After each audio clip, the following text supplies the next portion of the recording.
If you had to be bitten by an animal and get those powers of said animal, what animal would it be?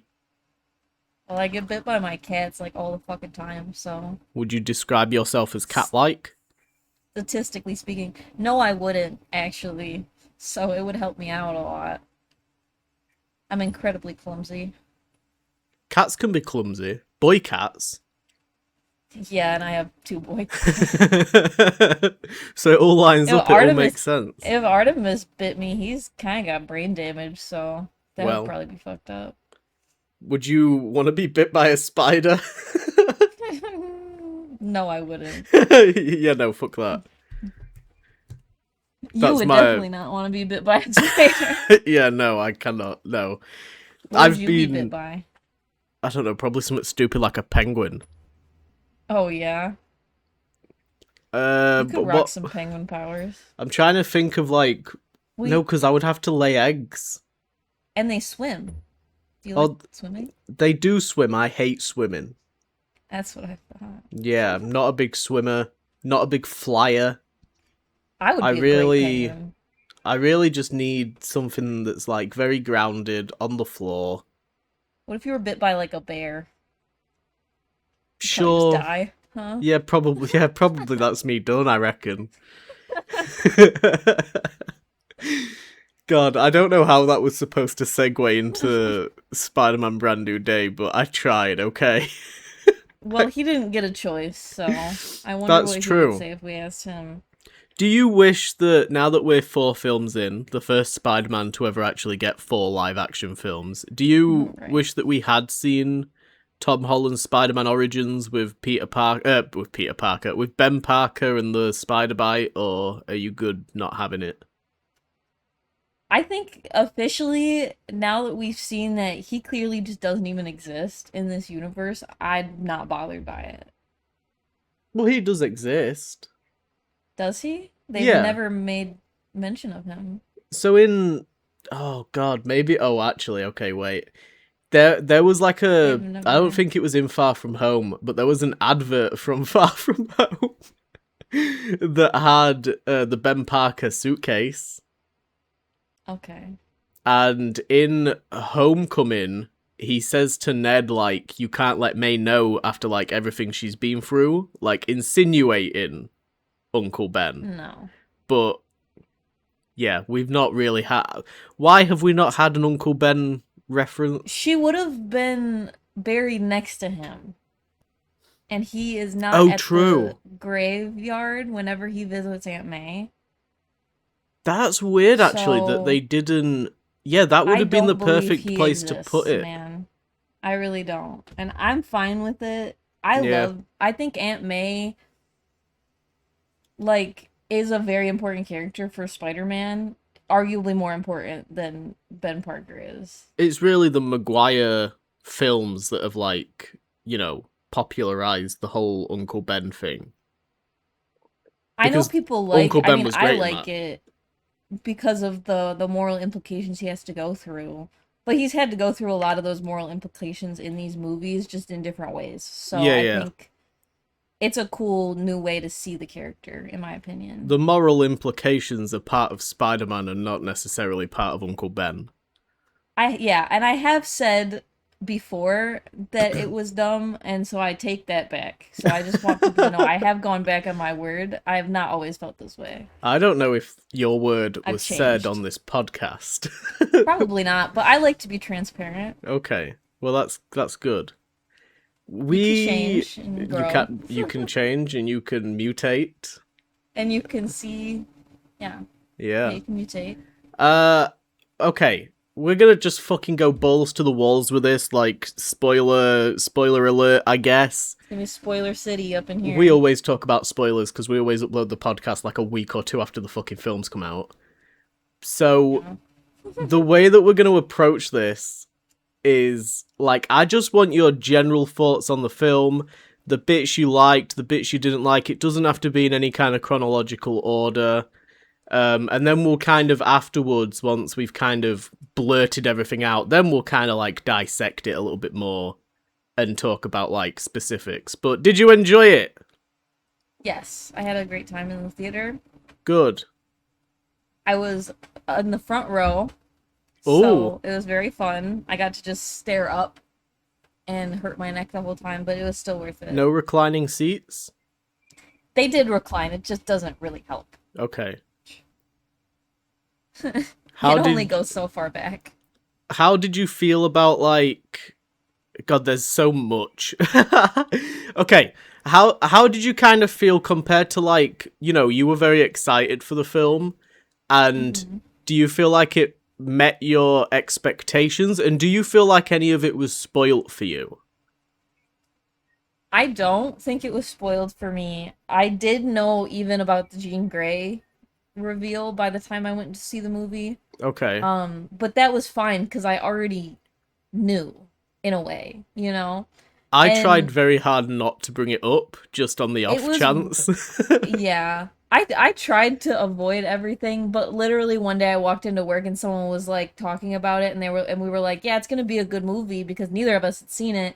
And I was like, "Yeah, I mean Punisher and Hulk's in it." And he goes, "Yeah, and Jean Grey's in it too." And I was like, "Well, yeah, she is." Yeah. I So that bet was fun. we did But it kind of was predict it, to be fair. But yeah, yeah. The it was coolest still thing a was nice seeing reveal. yeah, seeing everything that was rumored actually like happen and in ways that I actually enjoyed instead of all the ways that I thought it was going to be stupid. That's Like I fair. want to take something back that I definitely did say on the podcast. I know for a fact. I don't remember Okay. exactly what I said, but I remember I said it. I'm now I said nervous. Hulk was going to be stupid in this movie. Oh, And okay. the Spider-Man Hulk fight is the coolest shit I've ever seen in my life, bro. It's got like one of my favorite new MCU moments in it, and it's literally just one fucking shot. And it's that shot of Spider-Man slow motion jumping, pulling Punisher along, like Yeah. while he shoot. I'm like, that is the coolest shit, and it looks like a comic book. It really felt like that's exactly what you were watching was a comic book come to life. Yeah, With Punisher there, Spider-Man being like, "What the fuck are you doing here? Like you're gonna die," and Punisher even being like, "Man, I might die." yeah. He. I loved It was Punisher. incredible. We'll do like a proper fucking deep dive on him a little bit later, but like the way Yeah. that they managed to, I because mean, we that could honestly go back to the beginning and start with him because I like the way that their dynamic was throughout the whole movie. it was like there was so much concern when he was announced of like, how are you gonna do the rated R brutal Netflix Punisher? And I don't think that like either of us were necessarily concerned about that, but there Mhm. was a lot of people being like, they can't do that, like it's not gonna work. Evidently it does work, because they did it Yeah. exactly like how they do it in the comics, where Frank molds into whatever the core character needs him to be. And it Right. works because he's just a guy with a gun. That's it.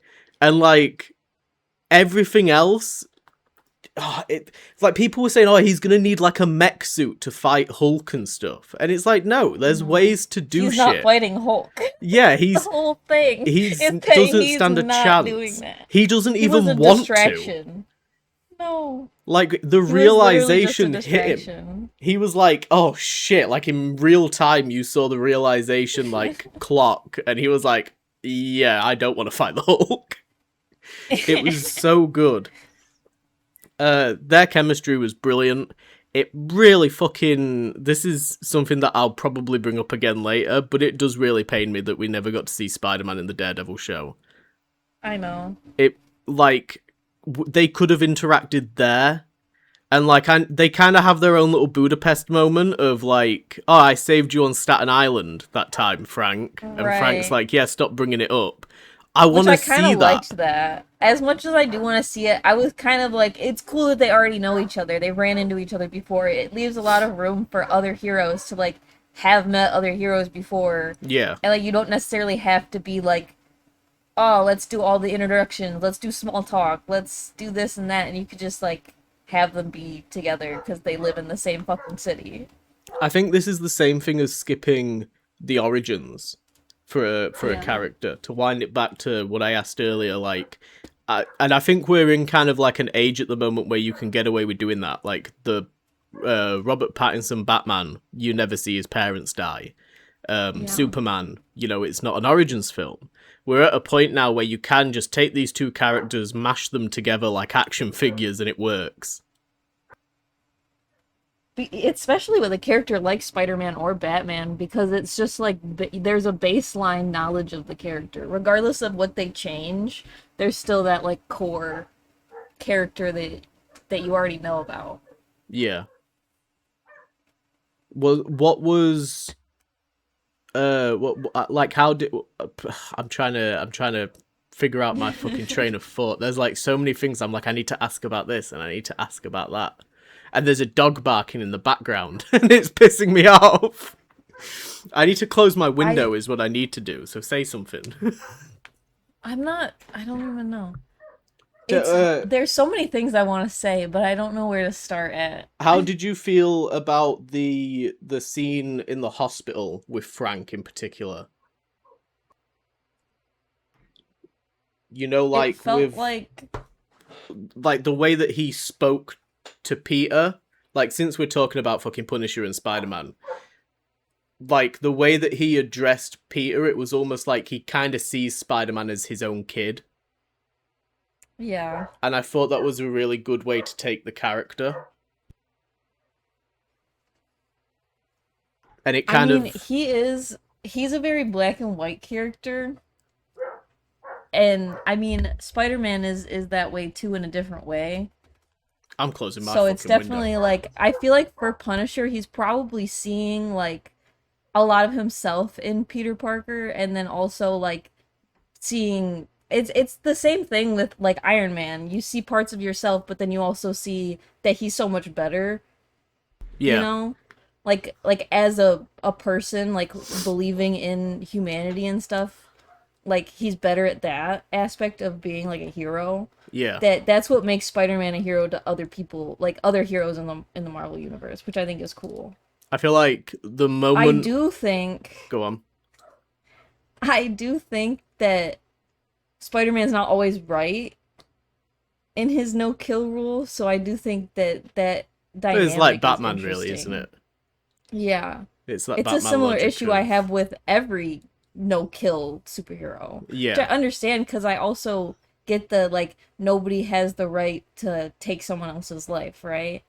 Especially not, like, I don't believe in, like, the government having the right to take someone's life either, like, putting people to death and stuff. So it's very interesting for me. But I also see, like, the situation with, we haven't really gone into it, but with Jean Grey, and her motivations are very different than Spider-Man's motivations. And as much as he makes a good point, I don't know if I fully agree with him in that situation. Yeah. But then with Frank, it's like the opposite too. So like, you don't agree with Frank, you agree with Spider-Man in that situation. So it's hard to like say who's really right. The moment with Frank in particular that I was like, oh, those online like Frank fanboys are gonna hate this, is when he had the mask on and he's at the window. That's fucking awesome. And he's like cheering and stuff. But again, it's like that's something that would be in the comics. And it's so fucking funny. And I was like, I mean, he just if put Matt it in could his see bag, him now. walks out his Frank Castle, nobody's gonna be like, oh, that's who was in the window. Like, that's beautiful. How the world, like, how is he just like walking around?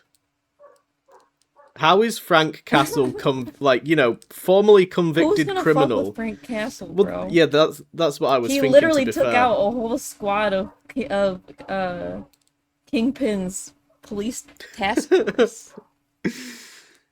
I'm just like, how is he even allowed in that fucking hospital? Did I send you the thing about Claire? No, but I did see that, and I'm so pissed it wasn't there. And it's 100% true as well, because I remember when the leaks were coming out that she was on set filming last year or the year before. Dude, it would have been awesome if it was like just her in the room as he wakes up as his nurse. You know, like they didn't need a separate scene or anything. Like just having her there, having her look at Frank and smile, and then be like, "You're all set," and walking out, you know, or whatever. Just fucking or just doing the 10-second nurse cameo thing. Yeah, It would What have the made a fuck? world of difference. That would have been But amazing. I'm very curious as to why they didn't go through with that. I would assume it was just time, but I feel Really? like one more little, like they should have just included it to save the time in the scene with Frank and Peter, you know? I mean, she wasn't even in fucking Born Again, and she should have been. True. And like when it's easier for me because I've rewatched it more recently, but like when you're watching season 1 of Daredevil, she's such a vital person in that show.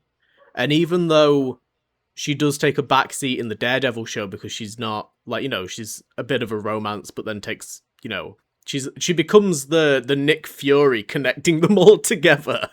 Yeah, she is for like vigilantes. But that's It's even really more of cool, a and it reason why would've. she should be here, because then it would have I been like, yeah, know. this is now connected to that other stuff, and that would have And been cool. Spider-Man feels so disconnected from other like of the New York like vigilante group Yeah. because of the fact that he is such a big hero.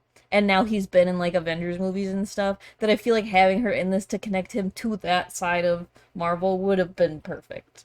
Seriously. So And I it have. never has to happen again. That's what's crazy. It's not like she has to become a Oh reoccurring yeah, Spider-Man no. character. She just has to be there for this one hospital scene.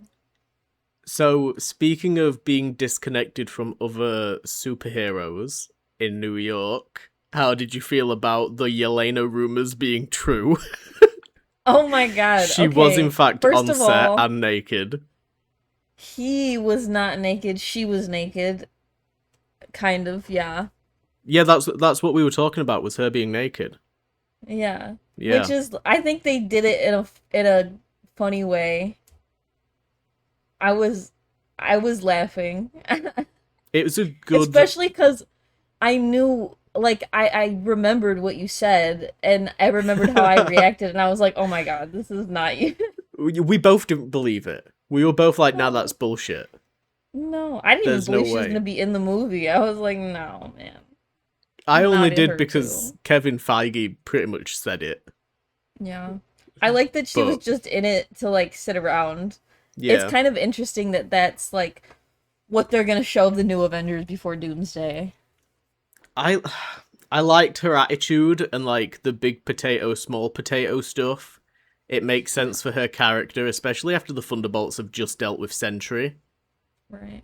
Um, and Well, like, they're trying to be like the Avengers, so they can't be taking yeah, on like street level stuff. they're like, we're But not it's bothered pretty about stolen bikes and carjackings and stuff. You deal with that. right. Government agencies being attacked. Who cares? Do you think that because there is a line of connection between the new Avengers and Spider-Man, do you think there's a chance that he does show up in Doomsday, or... I thought that that's what they were leading to, and I was kind of weirded out that it didn't say Spider-Man will return in Doomsday at the end of the movie. I personally don't think he's going to be there. I don't either now. I mean, they would have said it. Well, They for would have cla- titled it. They do it all the time. for clarification, I don't think that Tom Holland's Spider-Man will be in Doomsday, but that's all I'm going Right. to say. Well, they had the end credit scene, did they not? They did. Okay, let's And let's that talk about that because insinuates it was quite short. What did you get from it? Because some people have been confused. it insinuates that there's a spider that's been seen somewhere else that's not Earth. Some Perhaps people are the multiverse. some people are perceiving that as Tom Holland's Spider-Man is no longer on Earth, but his icon stayed where it was, Yeah. and another one instead appeared. I got it I that think there it was an was incursion. spotted. Yeah. Do you think that means we're gonna have like Maguire? I'm assuming Maguire because he's the No. big one. Do you think that we're gonna have Maguire Spider-Man Earth incursion with 616, or No. no? No. You just think he's I don't out think there? that's gonna be. To be honest, my first thought was either that it would be Tom Holland's Spider Man, but like a different version of him, or they're bringing in a different Spider Person. Not another. I feel like after No Way Home, I don't think they're bringing either of those characters back ever again. Okay. I That's never where we expected differ, because that. I do. Okay. But I guess we'll see. Why would they bring Tobey Maguire back? Because he's the one that fucking the whole. Okay, we're gonna lean away from Spider-Man for a second, I guess. But for Doomsday, the whole like pitch for it is nostalgia, and these early 2000s X-Men characters being brought back. We've just had Deadpool and Wolverine bring back like Blade and Gambit and Elektra. Like, do you think they're gonna insinuate that Tobey Maguire's Spider-Man was part of their universe, or do you think it's gonna be a different universe? a part of which one? The X-Men one? The X-Men one, yeah. I think it's going to be a different Earth. Okay. But I think maybe there's like, because when an incursion happens, you can move between the Earths, right? That's like what happened with like Namor in Time Runs Out. He jumped to the fucking Ultimate Universe when the Freeway one happened. Yeah. So like, I think maybe something like that could happen, where maybe his Earth gets destroyed and he's forced onto the X-Men one. I think that some way he's going to be roped in there. It wouldn't surprise me if he gets killed, to be honest. Do you know, as like a power scaling kind of thing? Like, oh, look at how powerful Doom is. He's killed your precious Maguire Spider-Man. Maybe.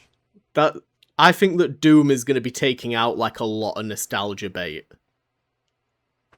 Which is ironic because he himself is nostalgia bait by being cast as RDJ. But yeah, anyway, that's what I saw the end credit scene as being. But people have been fucking theorizing all sorts of stuff, like Miguel. It's going to be like a 2099 reference, or it's somehow Miles, or it's Venom. I have no idea. I couldn't tell you who it's going to be. I figured it would be Tom Holland playing another Spider-Man. I wouldn't mind seeing that, actually. Oh, do you think the end? Do you think the end of the next Spider-Verse film could somehow link to it? Does that come out before Doomsday? It comes out between Doomsday and Secret Wars. Oh, okay. But it could be set before Doomsday. It could involve the collapse of the multiverse and incursions and stuff. I think I would really love that, but I don't think that they'll do it. God. That would be fucking awesome, though. Okay. I mean, they already in Across the Spider-Verse, they had a live-action character. But then you would have to... It doesn't make any... I don't know. Oh, they had Prowler, right? If you did... Yeah, as Donald Glover. Which does link to Spider-Man Homecoming. Homecoming, yeah. Which I rewatched recently because I couldn't figure out whether or not I preferred Brand New Day over Homecoming. And I still don't know. Homecoming is such a solid film, but it's so different. Like, it's entirely set in a school, pretty much. Apart from when they go to the monument. Like, otherwise it feels... Like, even compared to the other MCU movies, it's so different. But so does... I think Brand New Day does. And yeah, but I also feel like... It's that street-level vibe. This movie has made me appreciate all the Spider-Man movies more. Okay. For any particular reason, or... I just feel like it came together really nice. After No Way Home, I was kind of bummed about it. I was like, this is kind of dumb. As much as I wanted to get back to, like, regular Spider-Man stuff instead of Iron Spider-Man, it was just, like, I didn't know where it was going. So this is just, I don't know, made me feel better about the character and stuff. And the story that they've been telling with him. And I don't know, I just appreciate all the characters that he's been around and all that stuff, even though they don't remember him. It's just really interesting. I'd love to ask you about the start of the film. Okay, well, I didn't see the start of the film. I saw, like, 5 minutes into the start of the film. What I will say, because you haven't seen it, is I do think it's some of the best like live action comic book stuff that we've ever had. Yeah. And I think it's the most accurate representation of Spider-Man in live action. Like, when I think Spider-Man, I think, like, that first 20 minutes, everything that happens in it is, like, everything that I think Spider-Man. Like, his Mhm. ridiculous, like, Batman-style villains, the web swinging, the cool visuals, and the quips. Yeah.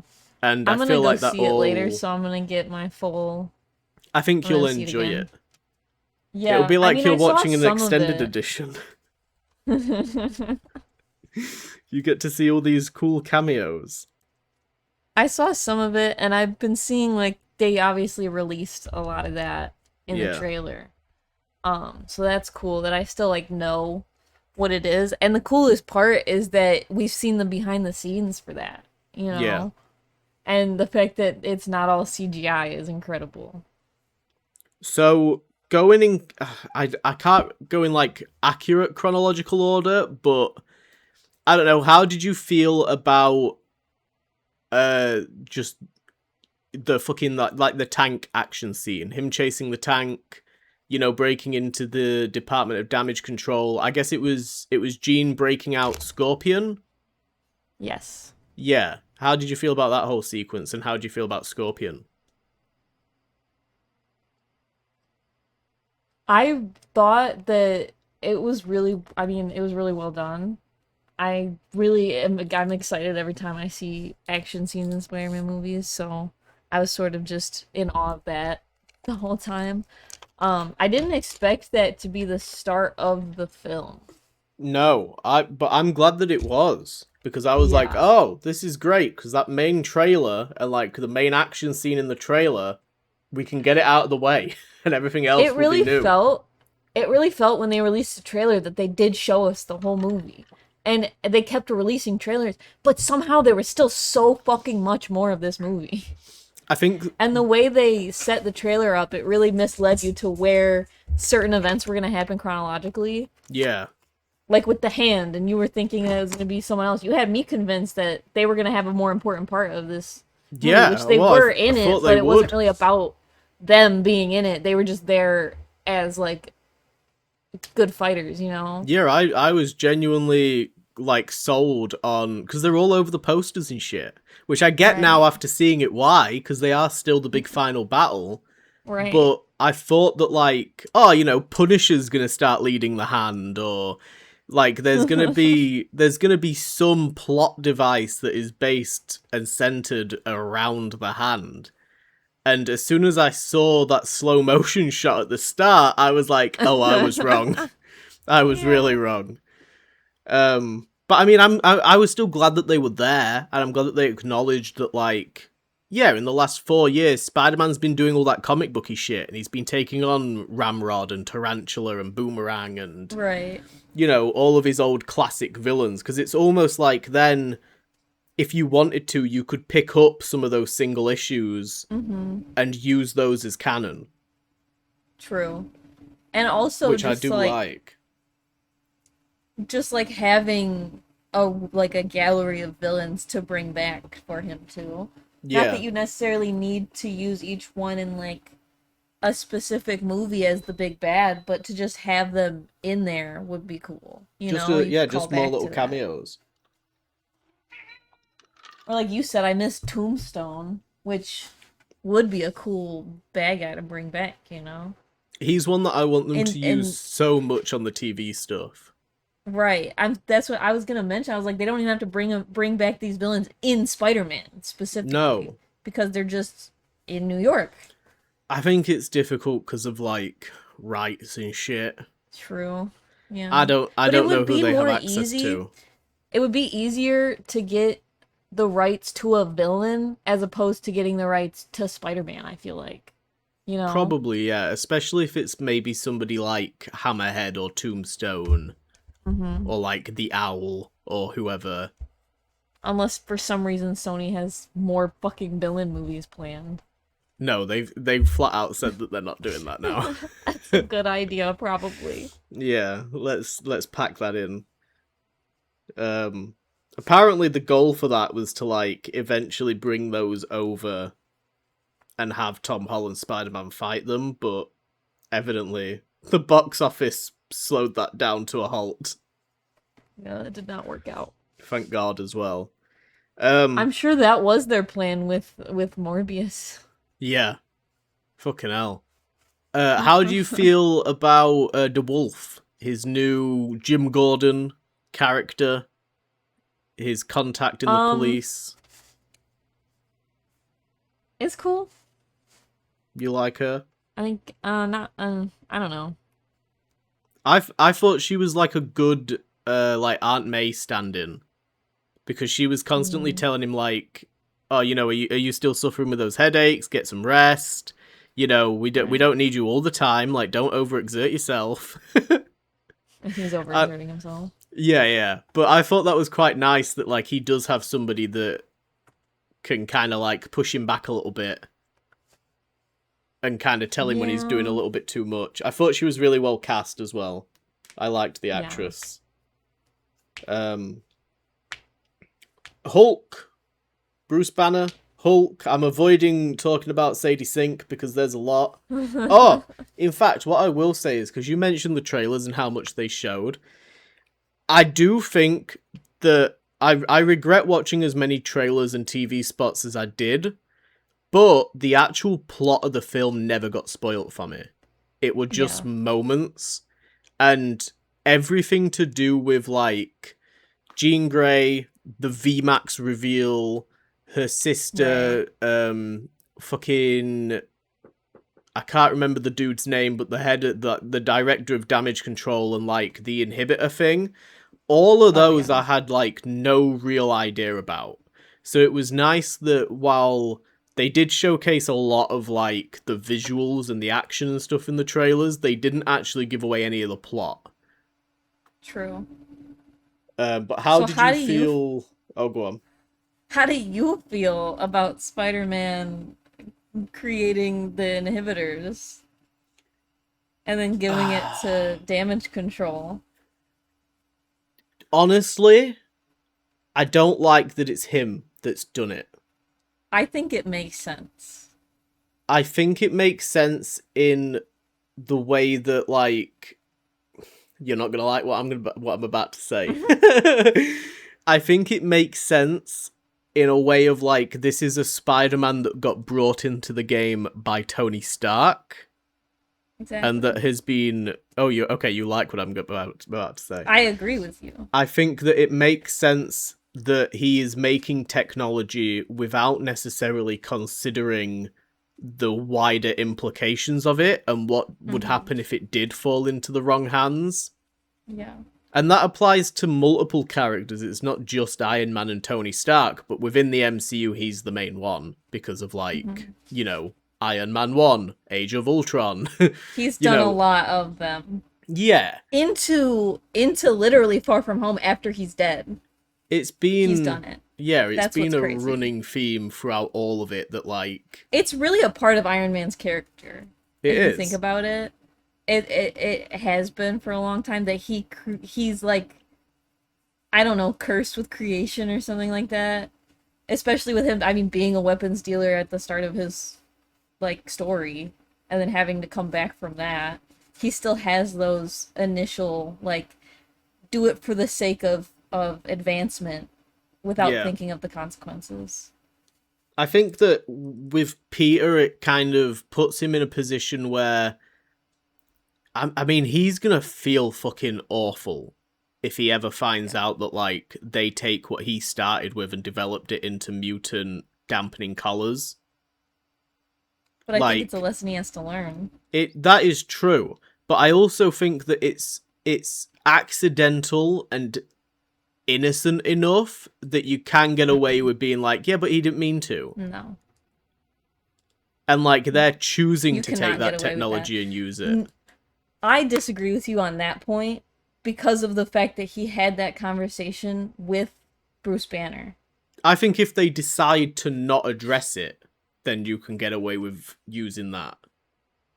I think that this is important for him because it will push him away from using the government in the future, Yeah. hopefully, and that he will learn like to be more mindful of like who he's trusting, Yeah. which is something he's been learning for a pretty long time in these movies. So hopefully with this fourth movie, maybe the next movie we can have a different conflict for him. Because I do prefer my Spider-Man to be a good guy. But I would argue that in this movie, Spider-Man Brand New Day, there's not really there's protagonists obviously, but there's not really a hero in it. Like Spider-Man is the hero, but I don't think that he's like the hero throughout the whole film. That's fair. I think that yeah, it's it's the circumstances and scenarios. When you weigh it up against like what Jean Grey is doing, like Mm-hmm. Jean Grey, you can see her as like, and she sees herself as like the protagonist, and Spider-Man is the villain because he's siding with the government. Yeah. But also she has ethical complications too to her like situation. Mm. So I really feel like you can't really back anybody, and people think like, oh, it's Spider-Man, so he can't be the bad guy. He can't have like known what he was doing, you know? But like he is still a person who can make mistakes and be the bad guy of somebody's story. So I think that was very interesting. And also, I mean, there's been a lot of discourse right now about his use of um surveillance technology Oh in yeah, this movie, that reminded which me of when we is watched The Dark Knight, yeah, and you it were is a like, very you were like, he big can't do thing. this. It is a very big thing, and it is a very big thing in the world right now, especially in America. Right now, we are being like taken over by AI, algorithmically based surveillance technology. I think I might have sussed where they're going with it. There are Maybe. people. Go on. See, here's the issue that I have, okay? The people that make this movie, you can't write them out of the equation of what the message behind this movie is, right? You want to because it's superheroes, so you think like they have good intentions, but it's Disney. Mm. Disney is one of the most like one of the biggest major corporations in America.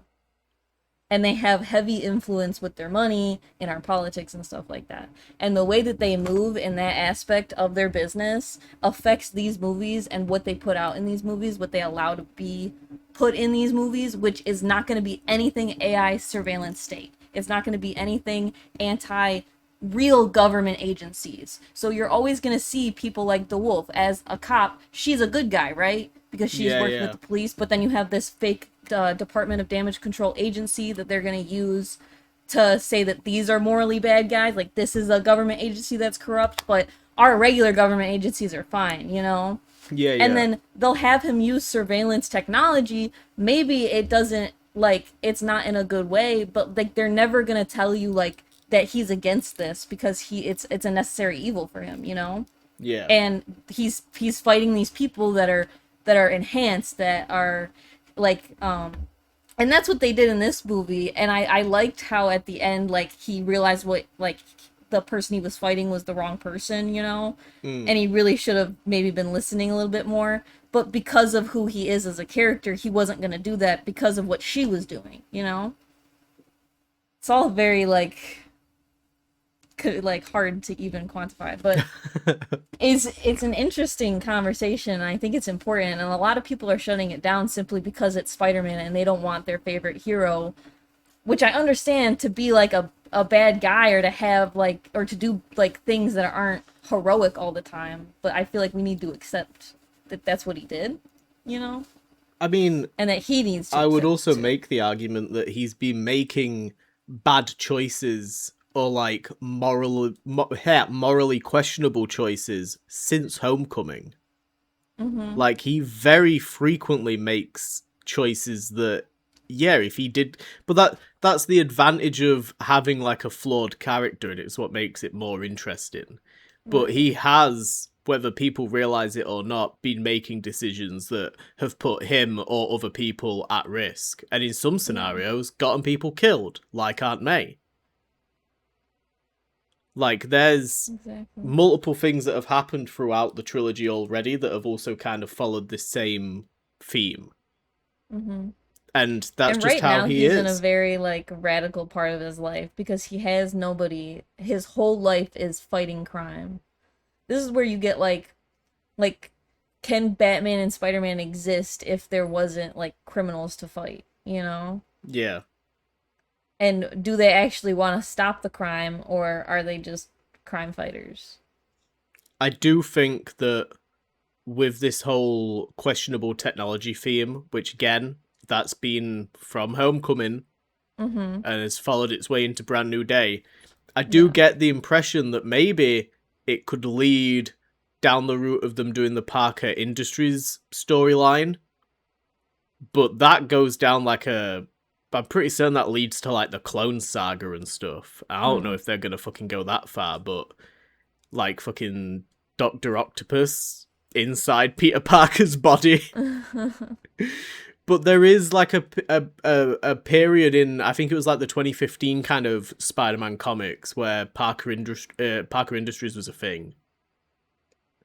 And I do kind of wonder if maybe that's the route that Marvel want to go down.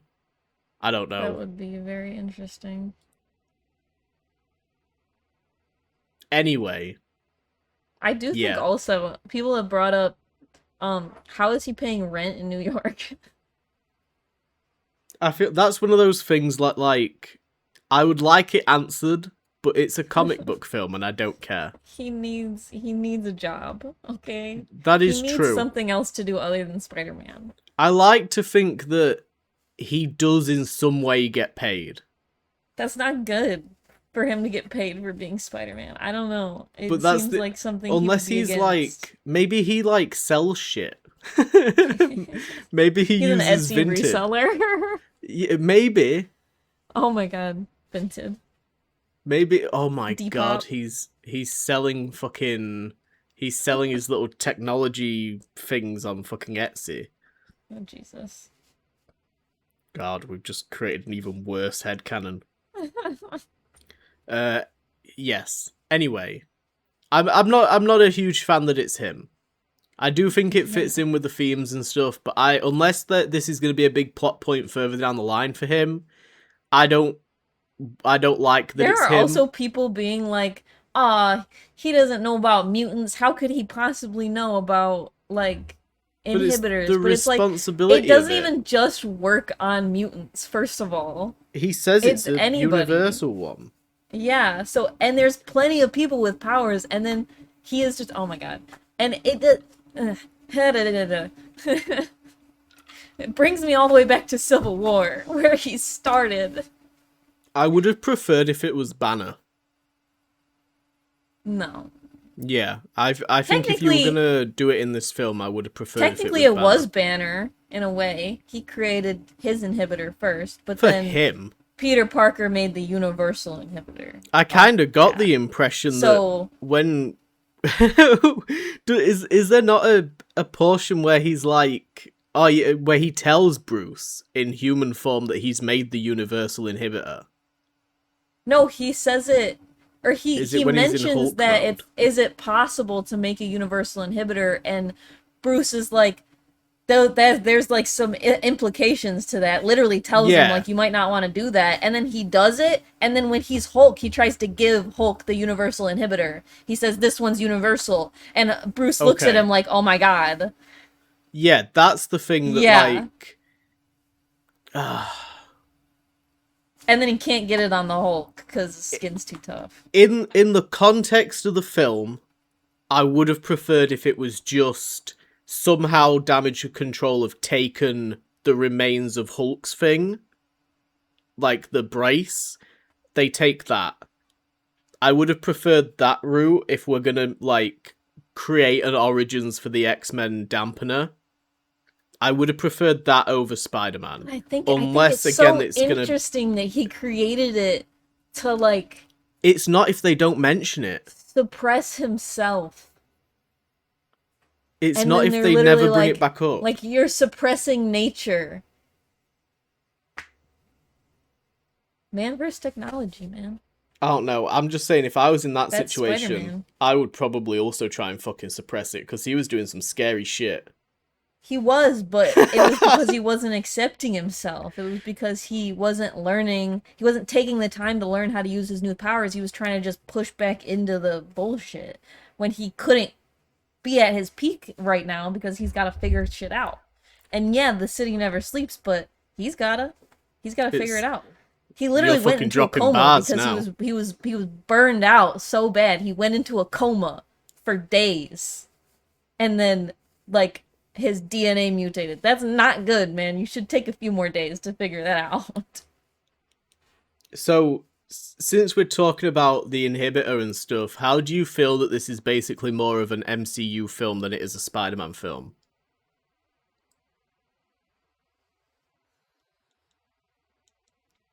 Um, I would disagree with it probably a little bit. Really? I mean, Because it's the I feel only like it's Spider-Man villain both. is Scorpion. It Right. isn't a traditional. There's no J. Jonah Jameson. There isn't But not really any every love Spider. interest. It doesn't follow the typical parameters of a Spider-Man film. It instead advances the MCU overall storyline of introducing mutants properly, Jean Grey, setting up the X-Men, setting up the inhibitors, you know, bringing back Savage Hulk, mutating Spider-Man himself to have better powers and be more power scaling. But overall, it's not necessarily like a Spider-Man film. If you say so. I do say so. Okay, I disagree, but it's fine. But why? Tell me why. Because, I mean, it doesn't have to follow the formula of a Spider-Man film to be a Spider-Man film. It does have Spider-Man villains in it. It talks about Spider-Man being Spider-Man. It's all about him. I mean, it does introduce other things, but I think that he's allowed to have those characters in this movie. It was, like, good for his character. I'm not saying that it weren't good. And I feel like the thing that has sucked about most Spider-Man films is that you can't have other superhero characters in them. As much as I love Spider-Man, it has been sad that he's just doing things by himself. I mean, my enjoyment of the Holland films is the fact that you can go, oh, I'm just going to go have a word with Doctor Strange and see if I can fix Right. this. Like, I like the integrated MCU aspect of it, but Right. it feels like there was such a focus on, like, not necessarily even a focus, but it just feels like so much was set up. This felt like the start of a new phase to me. Like, Yeah. you introduced so much stuff in this one film, and like, you've got Hulk in there, you've got Punisher in there. Punisher, fair enough, is, you know, he was introduced in Spider-Man comics, that's fair. Mm-hmm. But like, we've spoke at length as to like, why is Jean Grey here? And yeah, they made it work. Like, it's a brilliant story, and like the parallel between the two of them and like their powers and acceptance and everything moving forward. But did it have to be like this? Or is there a world where you can do Brand New Day and you can use a Spider-Man villain? I mean, there is a world where you could do that. I don't think you necessarily need to. I know that that's a conversation that people are having, and I Yeah. think I that mean, I it's get it, interesting. but I don't know. I mean, either way, this I MCU was there focused Spider-Man too, but film became one of the best ones. I really did enjoy what they did with it. As like, I was skeptical a little bit, like going into it with all these characters, but I felt like it was very natural. It made sense that they were there. Like it never felt like anybody was shoehorned into the movie, in my personal opinion. I mean, maybe Punisher because of the fact that he was just there the whole time, but he was necessary at the end, you know? So it didn't matter. I think with Punisher, it's like he's And I he's I another character that won't accept himself and won't move on from like the trauma and the loss, and he's almost like what Spider-Man could become if Spider-Man dwells too much on the fact that he has lost Aunt May and he doesn't have MJ and that there's nothing else for him to really live for outside of them. Mm-hmm. So that's why I think Punisher was there. And I think that, like, that goes to show the power of Spider-Man by the time you get to the end and Punisher's lightened up and warmed up some more. Right. Criminal not having Daredevil there, like, but hey-ho. I don't know. I feel like it with the build-up, I mean, we've had Department of Damage Control since the first Spider-Man movie, and they've not really, I mean, they were also, if nobody remembers, a bad guy in that movie, but nobody cared. And then to bring it all the way to Wonder Man, even though they fucking canceled Wonder Man, they set up that mutant storyline in that show, which is why I think that show is crucial to the MCU now, and they should renew it again for that second season. But do you think Wonder Man is going to become an X-Man? It leads into Spider-Man so well. I wouldn't say necessarily an X-Men, no. I don't know. Would you be okay if he was an X-Man? Yeah. A lot of people fucking hate that concept, and I personally don't mind it. Well, don't they not like that he's a mutant in the first place? I don't know. I think he's not supposed to be a mutant or something. Oh, no, he's not. No. Yeah, no, he's not supposed to be like gained his powers by natural. But I don't give a fuck about Wonder Man. So no offense. He's meant to be who, like, really an experiment. loves this character, but I think it's fine. Miss Marvel, how do you feel about Miss Marvel being an X-Man? I hated it in the Miss Marvel TV show, but I feel like I just want her back so bad that I'm cool with it. And I've read some comic books with it. I don't know. They're not going anywhere with the Inhumans, and I'd rather them have Miss Marvel over the Inhumans. Sorry. That's fair. They're never going to do anything with the Inhumans. There's not a lot you can really do with them, to be honest. Right. As much as I like my Blackagar Baltigan. There's only so far you can really go with them. Personally... I really think that it makes sense within the MCU to have Kamala Khan at the X-Mansion, learning her powers and, like, being part of the team. I know that she's not part of the traditional lineup, despite... They've tried to kind of tie her in a little bit more and more with comics, but people are so anti-it. It's never really, like, fully taken off. But I feel like she fits right in there. Yeah. I think she would be brilliant, and her entire story is about, like, even if she didn't have the mutant power and stuff, her entire story is usually her being some kind of outsider anyway. So it all ties together. Can't wait to get the X-Men led by Spider-Man. He's not a mutant. They never called him a mutant. They said he's mutating. He's a mutate. Please. Do you think that's what they explain in this movie, is that he's a mutant? No. Okay. I think so either. I think they explained pretty well that he's mutating. No. Actually, no, because he said specifically that he had foreign spider DNA. Okay. Right? He said that. Yeah. So he's not a mutant. He got it from somewhere else. But for the general population, Fuck I don't those think people, bro. I don't think you can't understand something that easy. It's not that hard. I genuinely You're either don't born think with it or you get it from somewhere else. It. Two things. He got it from somewhere else. He's not a mutant. I think wait. I think that they calm down. Okay. I had an argument with this, and they just kept saying, but that doesn't make sense. And I'm like, but it literally does. I'm telling you why it makes sense. But okay? I'm not arguing with you, so it's fine. I know. I need to calm down. I fully agree. I think that the film did a good job of explaining that he's mutating or evolving, but I don't think they did a good job of explaining that Jean Grey is a mutant. I think that she just kind of appeared as a person that's now got powers. The fact that her and her sister have the same powers, and the fact that she said, like, what would you do if you had daughters like us? It kind of implies that she's a mutant. But I understand. tell you it, but they Yeah. don't have to tell you things to your face for you to like understand them. I hate that that's what we've come to. This is why what was it? What was the place that said in the script you have to like explain everything? Do you Uh, remember when that was a thing? Netflix. Yeah. Yeah, Netflix that's said the that they death were of media. writing, yeah, they were writing their scripts to like be dumbed down and explain everything because people are watching things while using their phones.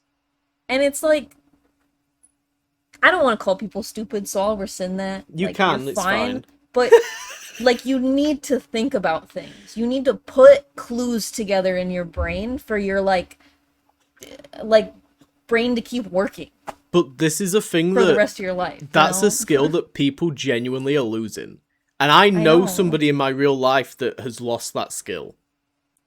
And Sad. it's really, really difficult to kind of like, I'll ask them a question about a film and they'll be like, oh yeah, well, this thing was mentioned and I didn't understand what it meant. So it completely threw me out. And I'm like, you didn't like just continue to pay attention or like make an assumption as to what it meant. It's like, no, I want to know what it means. And it's like, yeah, but that's Context not. clues. I think we were talking about like Pirates of the Caribbean or something, and they said that like a word was being said, and they were like, oh, they said this pirate word, so I had to go Google it. And I'm like, can you not make an assumption as to what that means? Like, I watched Pirates of the Caribbean pre having a phone, and I had no Right. issue whatsoever as a child. Like, why do you? Can't you wait until after if you can't figure it out? Really Or funny. like, I don't know. That's funny. It was something Yeah. ridiculous, and they said that that's a common thing, especially with Marvel when things are brought up and it's a word or a term that they don't understand. Suddenly, They it's like, oh, they need to know what that is, and they need to know now. And if they don't know now, it completely throws them off. yeah. I It's a don't thing. I I think that's learn the issue most with of Mutant and my Mutate. like I learned most of my science knowledge actually from superhero stuff, so it kind of drives me crazy. Because they really do teach you a lot. Some of it's pretend, but there's real actual science that I have learned that I know about because of the fact that I enjoy fantasy stuff, and people are smart when they're writing this. You know? They use real life theories, real life, like, scientifically backed theories. I'm gonna do some It's incredible. fucking some friendly fire here, but I It's do like the. also what? Hmm? It's like the Stranger Things finale. Yeah, Nobody could understand what was going on with that. It's just, yeah. I'm gonna throw some friendly fire, but I do think part of it is because of breakdown videos Mm. and the need to like Said I do it friendly all the fire. fucking time. I'm like, I need the end of this fucking explained to me because I didn't really get it. And then I read it and I'm like, oh, I did get it, but I just didn't realize that I got it. Right. But I Which think is, yeah, that's the thing is that like people want everything explained and they need it explained in detail and it needs to be quick. They don't want to yeah. waste any time. It's also sometimes multiple things can be true. Sometimes you're coming to your own conclusion on what you feel about it, Yeah. regardless of what anybody else feels.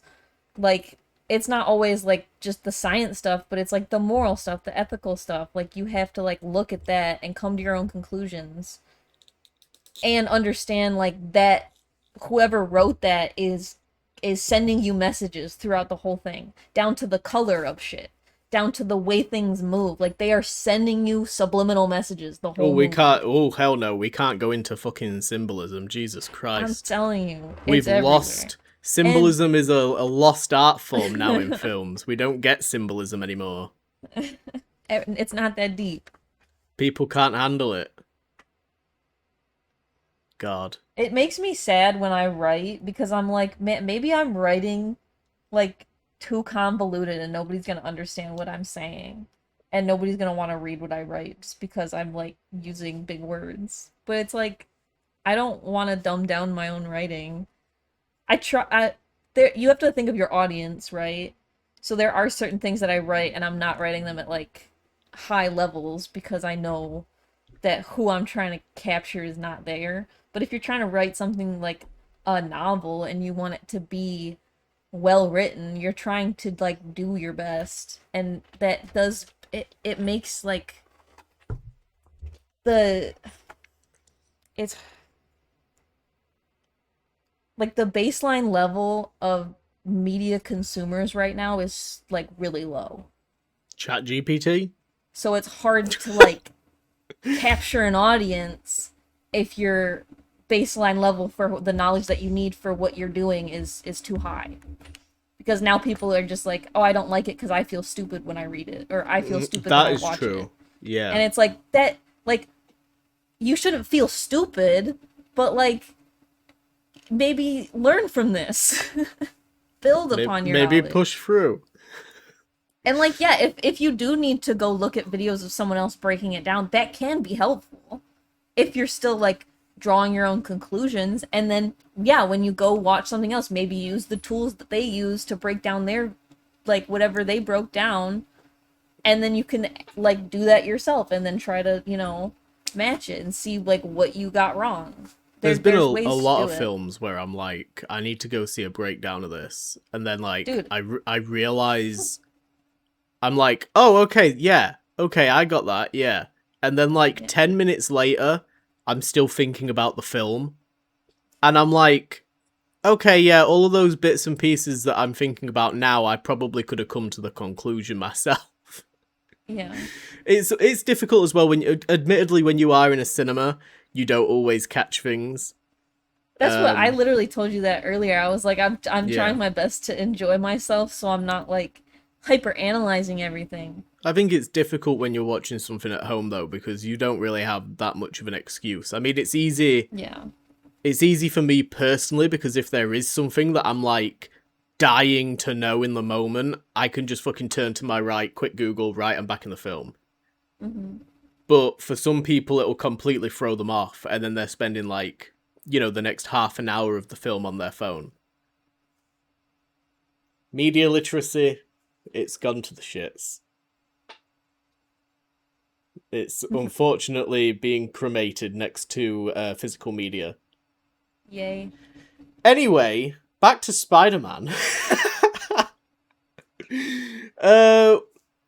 What should we talk about next? I guess, okay, I want to talk about something that I really was hoping didn't get spoilt for you. It's my favourite moment in the film, and it's the rooftop scene between Peter and MJ, and Jean Grey. Yes. How do you feel about this scene? Did you enjoy it? Did it get you? It didn't really like get me in the way that I couldn't tell what was going on because it was too good to be true, you know, that kind of thing. And I could see him like wanting it to be true really bad, but like it didn't, like the whole time I was uncomfortable because I felt like I could tell that was like not how that was gonna go. As much as I did kind of want her to remember, like it was too easy. Apparently there was a tell. They gave you a little hint, and it's the fact that when he's swinging with MJ, she's not freaking out. And every time that she's swung with him in the past, she doesn't like it at all. She hates it. But later on, she doesn't freak out either. I think she's fine later on. I think she's just... she's accepted it by that point. Well, she does, like, close her eyes and just hold on. So. But I think it's more so, like, at the back end of Far From Home, that's the first time that she's swung with him and she's freaking the fuck out. And then this is technically now the first time and she's not freaking out. So that's the tell. But I thought it was... I gasped. I was like, fuck off. They had me sold down the fucking river. I was like, yeah, of course she's going to remember this early on in the film. I was like, I was happy to get it over and done with. I was like, yeah, I don't care about the romance side of Spider-Man, okay? I know that you do. I was excited to ask you questions about this and how you felt about what they did in this movie. Well, feel free to continue pounding questions. Okay. I'll talk about the romance as a whole after, but this specific scene, again, I think it was the best scene in the film. I thought that Jean Grey was fucking diabolical for it, Yeah. and it reminded me, and when we talk about Jean Grey more in detail, like, I'll bring it back up, it reminded me of WandaVision. And I Yeah. was like, this is crazy. And then when Peter turns and he's like, if you realized how much, like, she means to me, you'd realize how cruel that was. I was like, that's such a good line. Because it's true. Even though I don't care about the Mhm. romance side of it, I'm like, I understand, you know, how much he's in love with her, and it was cruel. But I thought it was cool. And then the fucking... They did the Andrew Garfield Gwen Stacy moment where she fucking throws her off the edge of the building, and there's Yeah. like that slow motion shot of him falling and she's falling. Oh, it was brilliant. And Hmm. then she doesn't wake up until afterwards and then realizes what the fuck's going on. I was like, that sequence was amazing. And none of it, like, it was just her and him stood next to each other in the trailers. You didn't really see anything Hmm. else from that scene, so I had no idea, like, the whole reveal of it being Jean and then her getting thrown off the building. I was like, this is amazing. This is I brilliant. think as soon as she was like, "We knew each other, didn't we?" I was like, "What?" I don't I know. don't know. I just I didn't. expected them to do some, like, fairy tale resolution to it. It was a little bit earlier in the film than I was expecting, but I did expect it to be like a true love's kiss kind of thing. I was like, yeah, they're gonna do that. It's a kids' film. So I got completely duped. I do think that's one of the. Yeah, it does definitely. The whole all of Jean Grey reminded me a little bit of WandaVision, Oh yeah, she's got a but lot of it wonder about her. that is one of the things that makes her more morally like questionable is her Yeah, like you're it's hard because she's just a mutant and like she has no control over this. It's just something that she has the ability to do, but she is taking like other people's consent, you know yeah. like literally taking their bodies over. That's I mean, ethically questionable. that's the thing that she's got to learn, and that's where her X-Man arc begins. And I Right. hope that she is kind of Which I reprimanded think, by our Professor X and is you need to fucking stop doing that shit. listen, in the comics, Jean Grey is a very morally questionable That is individual true. when it comes to her and her powers. So and there's people who are like, why is Jean Grey like this? But they don't, I mean, understand, I guess, who she is really as a character. I mean, in the comics, she does start off more as a hero, but that's because of Charles Xavier's influence. Clearly, she's not met him yet, Yeah. you know? Like, after she goes through things, she gets more and more morally questionable as it goes on, as she grows up and grows into her powers and, like, learns how the world is. So, So very quickly, I got some rapid fire for you. What who's your favorite character out of the film?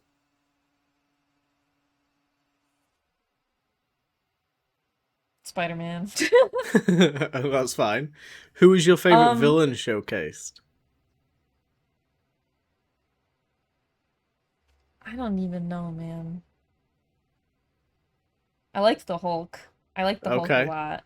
He's it was really fucking cool. I don't know. It was really fucking cool. I love Spider-Man. What was your favorite moment hands down out of the entire film? um, Hands down. Hands That down end butts up. scene with Ned. Oh really? Okay. Bro, I love Ned. That's what I wanted to ask you about because of the Okay, fact go that on. like they didn't go the route with MJ that you were specifically against is them getting right back together. Mhm. So, are you happy with what they did with like him and her and then him and Ned? So, uh I thought it was really like I'll go through the step by step. I thought it was kind of weird. I thought it was weird, period, that he hadn't tried any other kind of romance whatsoever in 4 years. Okay, like there's the girl in the apartment, the Gwen Stacy looking motherfucker. What? Like, they have the girl that says hello to him, and she's like, oh, you live on the same floor as me? And he's like, oh, yeah. And then he moves apartment. I'm like, what the fuck? Like, you're not going to at least see... Her. I get it. They're dating in real life. They're never going to split up in the films. But... Well, I don't think that's the route they're going. I think it will end with them getting back together. But... I don't know. I thought like it was weird that he was still hung up on her. They won't actually have them get back together. They'll keep MJ as a side character, and then just not like, give him a love interest. I mean, I could see them giving him a love interest, but probably not. Probably not in the way that we expect, where it's like a Gwen Stacy story or anything. I don't think they'll do Gwen Stacy. No, I don't think they'll do Gwen Stacy. I still feel like if anything, it'll be Black Cat. No, and that would be his next step. Who do you think it would be? Maybe if they do like a gag that they slept with each other, but I don't think that they would have like a romance. Not like a full-fledged relationship. Well, it would be like they would be like friends with benefits. I don't know. Well, I don't think it would. I don't know if it would get that far in the fucking movie, but. I figured like a flirty relationship where she's like the love interest. They don't have to get together at the end to be the love interest. I get what you mean. Okay. The whole point of Black Cat and Spider-Man is that she doesn't like him as Peter Parker. No, I get what you mean. Okay. I thought you meant so that would probably be the end of the movie is that she finds out and the mystery's gone. She's like, well, I don't fucking care anymore. Fucking deuces, I'm out. No, I thought you meant like full-fledged relationship. No, I agree that if you're gonna have like a romantic female lead moving forward, it should be Black Cat. But yeah, I think he's always gonna end up with Zendaya MJ. Mm-hmm. Whether it takes like another 2 films or another fucking 6 films, I think that he's gonna end up with Zendaya. Yeah. As long as they are together in real life, like, I just think that's how it's going to be. I still would really like them to move in the direction of her actually being comic book MJ, like with the model career and everything. I would love to see that. I would love to see that. I like that she's got like her little quirks though, and she's a bit of a weirdo. There are a lot of weirdo models. Well, that's true, but I'm just saying I don't want her to lose any of those those more artistic traits. No, I agree. She's a really dude. I remember in the first Spider-Man movie, when they barely introduced her character. Mm-hmm. I remember, I genuinely felt like that was a character that the fans latched onto, and they created this version of the character that actually ended up being in Far From Home, who she actually was.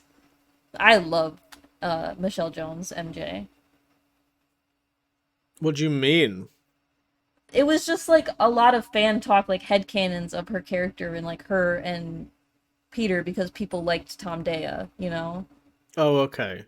It was like a big thing after the first Spider-Man movie, which ended up being like really awesome because they actually did have real life chemistry and they got together. But that was something that like... It was really weird seeing him with like a different romantic interest. I did not like Liz in that film. Even rewatching it now, I'm like, this does not work for me at all. But I get it from the perspective of like, he's a kid and he's got a crush and he likes her. Yeah. And she doesn't really like him that much back, and she doesn't... He's romanticizing her. Yeah. And you know... She definitely liked him, but... She liked him, but not as much as he liked her. I just think he was more awkward as a person than she was. She was very confident. His performance in that is amazing. Yeah. Spider-Man Homecoming is But such a good film.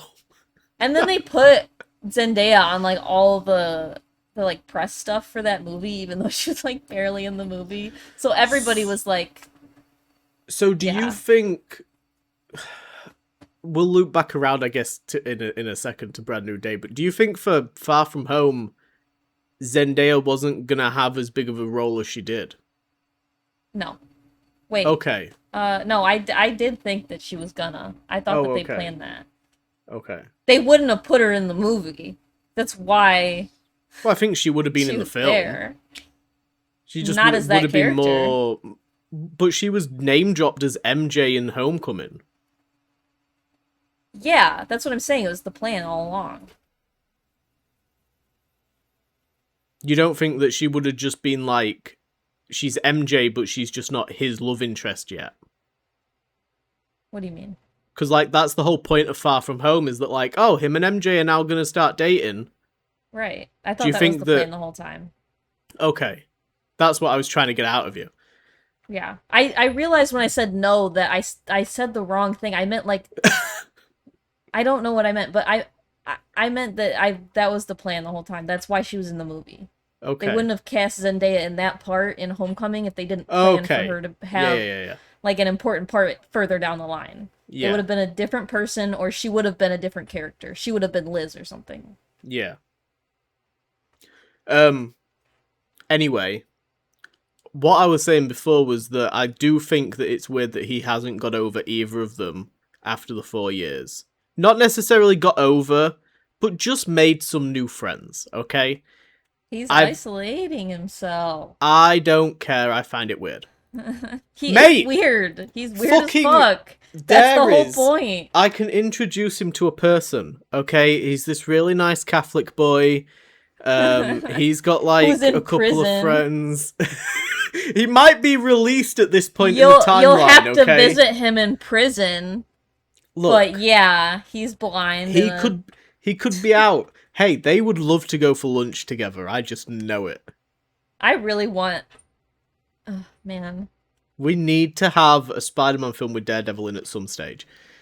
Anyway. Yeah, they need to like. He needs to train Spider-Man.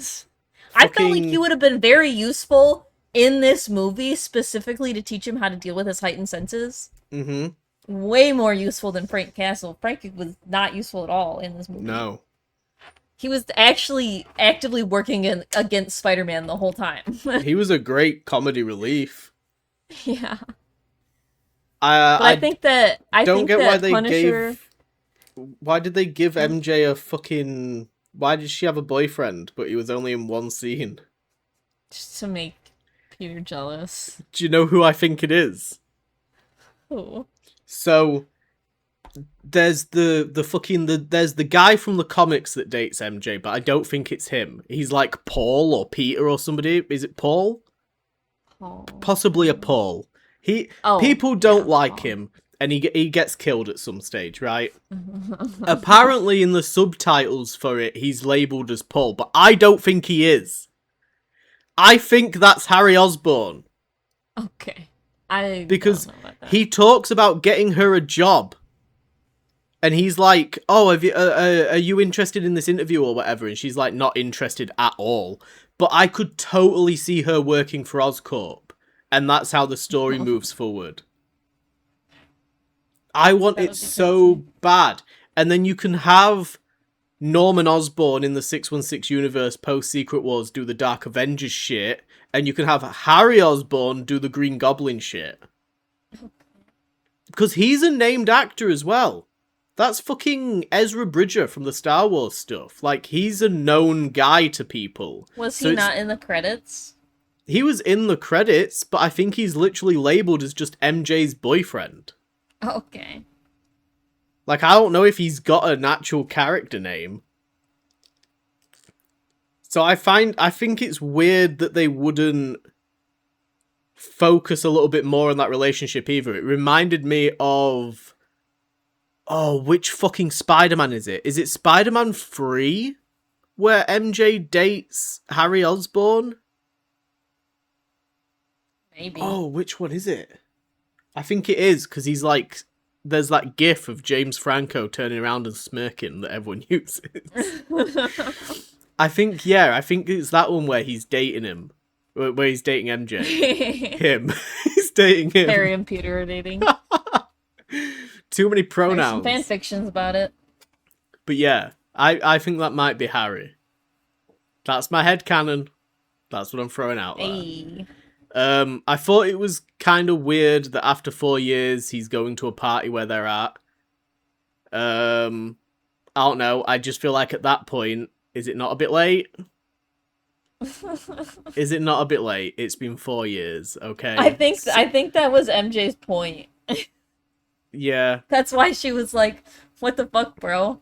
Like, obviously I don't remember you. You didn't even try anything. We could have gotten to know each other, you know? But he waited until after they already had a life, you know? With Ned, it's not too late. With MJ, it is too late. It's just way too late. But I'm totally down for his Ned best becoming friend, his guy in the chair again. But with his best friend, it's never too late. I loved the scene of them making Lego together. Oh my god. I literally wanted to cry. I like And when she was like, "You guys really do look like best friends," I like wanted to cry. Oh because they have such good chemistry. They do just look like two mates like hanging out making Lego. It was brilliant. I've been watching so many edits of them. So many. And bearing in mind, is so awesome. You know what? How the handshake? How did you perceive that? I think he recognizes Peter. I don't think he does, you know. I would hate it if he didn't recognize him. I mean, it'd be fine because they would build a relationship, but I think the that's way what they're he doing. said it and looked at him, like, I feel like... But also, didn't they say that Ned has, like, this innate, like, magic thing? Oh, because he yeah, used the sling ring? Maybe he's just extra like that, man. And when they did the handshake in No Way Home, I'm pretty sure the handshake sets off a spark. 'Cause he's wearing the sling ring. Come on, man. Come on, please. Okay. I don't know. Please. For me personally, I feel like he was just realizing that, oh, Peter, and then realized that that was the name that Zendaya said that was Spider-Man's real name. Okay, maybe, but that's what I got from it. But I don't know. I've seen people saying maybe. One thing I do want to bring up, which is another theory that people have, is that when Jean Grey froze them, Zendaya were crying. Yeah. People are theorizing that she got her memories back during that. No. And that she does know Peter. And that she's choosing not to be with him. I don't know about that. That's just something that people are throwing out there. Do you think that when they were under that, were they just frozen, or could they actually experience everything that was going on with Sadie? I don't think that they... I don't think that they could experience everything. Okay, so then how would she get her memories back? Doesn't make any sense. Well, I don't know. It's not my headcanon. Okay. I just wanted to throw it out there to see what you thought. I like my theory better. Ned's innate magical ability. Fairy tale Ned. Yeah. Ned building up. He doesn't have to be a wizard. He doesn't have to be a wizard. He just has to like have a little bit of something, you know? I mean, if they are actually planning to do a Strange Academy movie, which has been talked about, he's gonna be in it. Just send Ned to the Strange Academy. Yeah, please. with is it Velma from Ironheart? No. I'm pretty certain her name was Velma. What was her fucking name? Yeah, the witch. Not Velma. What was her name then? I can't remember because you just put Velma in my head. Okay, well fine, I'll fucking Google it. Velma. I'm pretty certain her name's Velma. We can't move on until we find out. I'm Googling it. Zelma! Zelma? That's what I said, but with a different letter at the start. You were wrong. It is Zelma. not what you said. I was pretty close. Okay. Yeah, you were 2 letters off of the I was alphabet. one letter. Listen, one letter in quantity. Oh my god. Anyway, Moving on. let me fucking answer the question that you I asked actually me. listen. I actually listen to the actress who plays Zelma. She makes really good music. Just putting that out there. Okay, well we're not going to be listening to that today. Just put it I at the end of the liked podcast. the boat scene. I thought the boat scene was good. I like that she found the letter. And I like the fucking... People have been using it on TikTok audios. I like that she straight up said, I don't love you. Yeah. Have you seen the discourse around it, though? Oh, no. And there are people that are saying that Peter should have left her there. What do you mean left her there? Or let her walk home and not taking her home. But isn't that like the epitome of how good of a guy that he is? I know. After he just got fucking brutally rejected by the one person he loves and has been pining over for the last 4 years. But I would argue you don't He's even still need gonna to give be. her a lift. You just have to be a decent person to not want to let somebody walk home from that situation. Well, yeah, that's true. She's in the middle of She had nowhere. She had no way to get home. She had no phone. She would have been just wandering around New York trying to find her way to her apartment. Like, that would be horrible for him to do to her. How do you feel about the Punisher's new base? That was funny as fuck. He's got a little boat. Yeah. Do you want to know my headcanon? What's your headcanon? I think his base is in Red Hook, What is that? the free port from Kingpin. Oh. I think that's like... that's where he's kept his thing, and that's why the police don't go for him. Clearly someone's going for him, because he's got all those fucking booby traps. I think he's just like that, bro. Yeah. He doesn't need anybody to be going after him to be like that. I like to think that if that is where he is, I like to think he's put those there to spite Matt, or to test Matt. He's like, yeah, let's see if this motherfucker can fucking get past these. Fucking... I like that they... What did he drop on him? On Spider-Man? It was like a fucking, like... Was it not like a turbine? Like a pile of... Oh, yeah, it was like a propeller off of a boat. This is incredible. That was a cool scene when he caught it and threw it. Yeah. He dropped, like, all those girders on him and stuff. I love when Spider-Man gets to be tough, bro. That's why I liked the fight with Hulk and Spider-Man, is because he's... Like, he can't fight Hulk, but he can fight Hulk in a way. As long as he doesn't really get caught by him. Which he did get caught by him. But then he, like, him slipping out of Hulk's hand, it's so fucking cool. I like when Punisher gets to mention his coffee. Okay.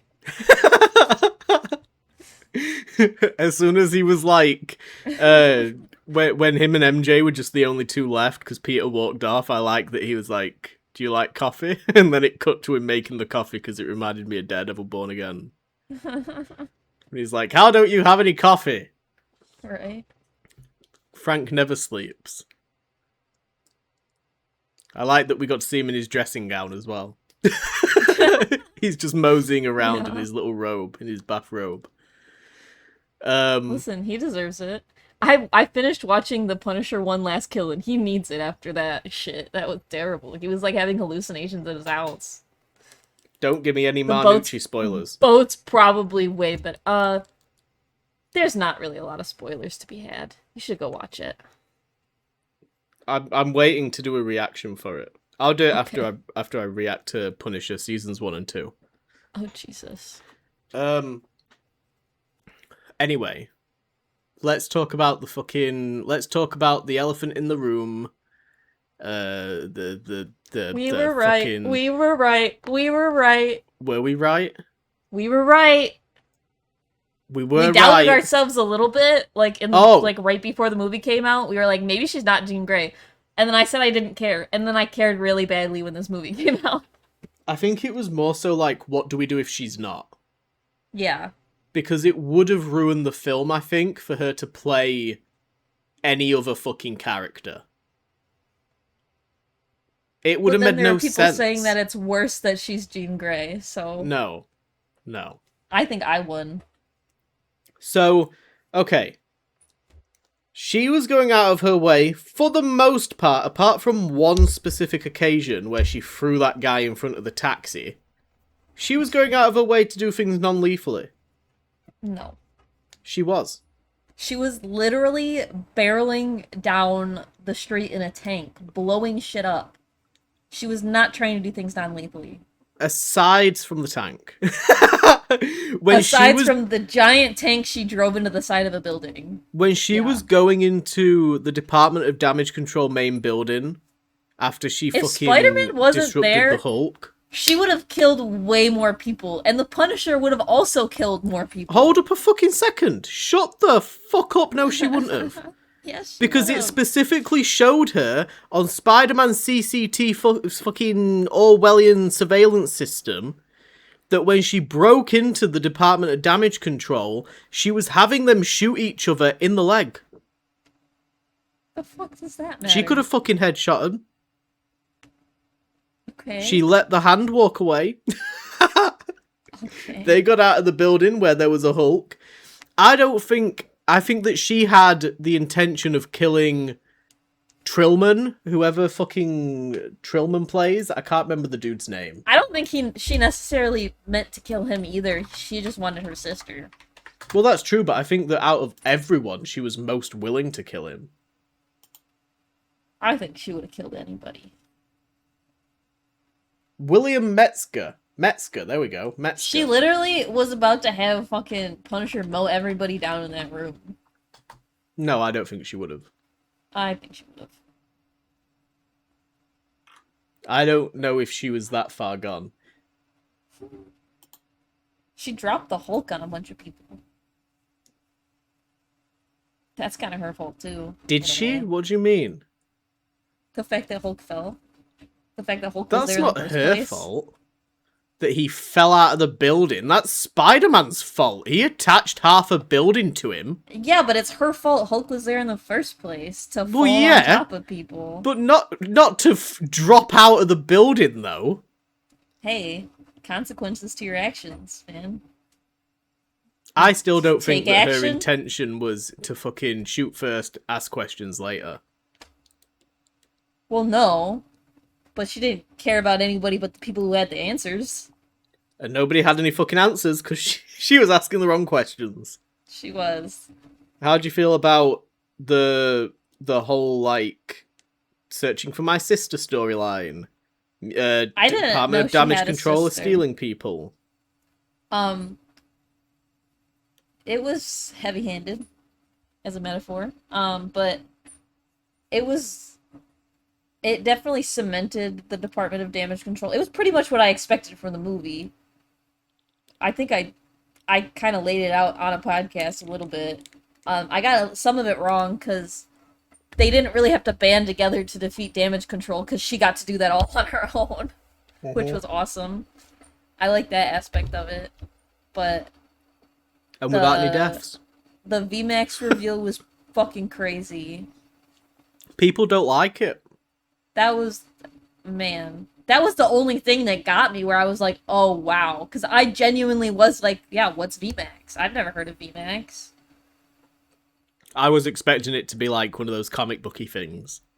Yeah, me too. I was like, that sounds so like a shady government organization. And I think people or a shady corporation, like, creating, like, stuff from mutants, you know? I don't think people are realizing how dark it actually is, that's the last thing that her sister was able to kind of get out to her. Like, that was pretty much the last thing her sister literally saw. Yeah.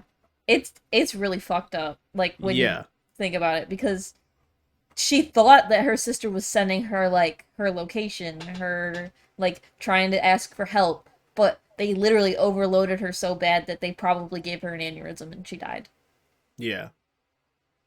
And they didn't care. They just found her sister to do it to now. It was very Stranger Thingsy. Dude, that when she grabs hold of the director and drags him towards her, I was like, oh, she's like Vecna. It reminded me. Oh, it's ironic you said that actually, because so many people have been comparing her to 11, but I got First Yeah. Shadow vibes Yeah. when you get to see Henry fucking throw the Doctor Brenner through the fucking ceiling. Hmm. That's what I it do reminded think me of. I do think it would be cool to see her and 11 like have an interaction, obviously, because they are similar, like in age and power set, but she's way more powerful than 11, and she's moving a lot more like a villain in this, so So, if anybody that listens to this has a takeaway, it's that Ryan really wants a Stranger Things and Spider-Man crossover yeah. more than anything X-Men. else. Spider-Man No, doesn't gotta be there. It's no the X X-Men. Men, no X I Men, no think Spider Man, just Jean Grey and just Stranger Jean Grey. Things. I'm gonna just read some fan fiction about it, it's fine. But yeah, that was probably like my favorite action related moment or like badass moment aside from the This slow is motion jump was her yeah. dragging the director. I was like, that's cool. The visual Hmm. of it. There was a lot of And shots where I'm like, if it weren't for the cinematography, like the cinematography in the film was amazing and I elevated it a lot. really, yeah, I really liked that they first gave her like a crutch, with her powers where she could only do a certain thing. And Yeah. then even in the movie, before she gets experimented on, she surpasses that crutch with MJ. You know? No, I don't know. What do you mean? How does Because she? they said that she only had a certain amount of space to jump. Yeah, Do you think she just left that guy and then went to where MJ was? Or do you think that yeah. she. Okay. I took it as like because they explained that she has to go back to the starting point, doesn't she? Mm. I figured that meant that like because she wasn't. Okay, did you think that she was in his apartment at that very moment when Hmm? she was talking to him? So she addresses Peter and he's like, She was on video.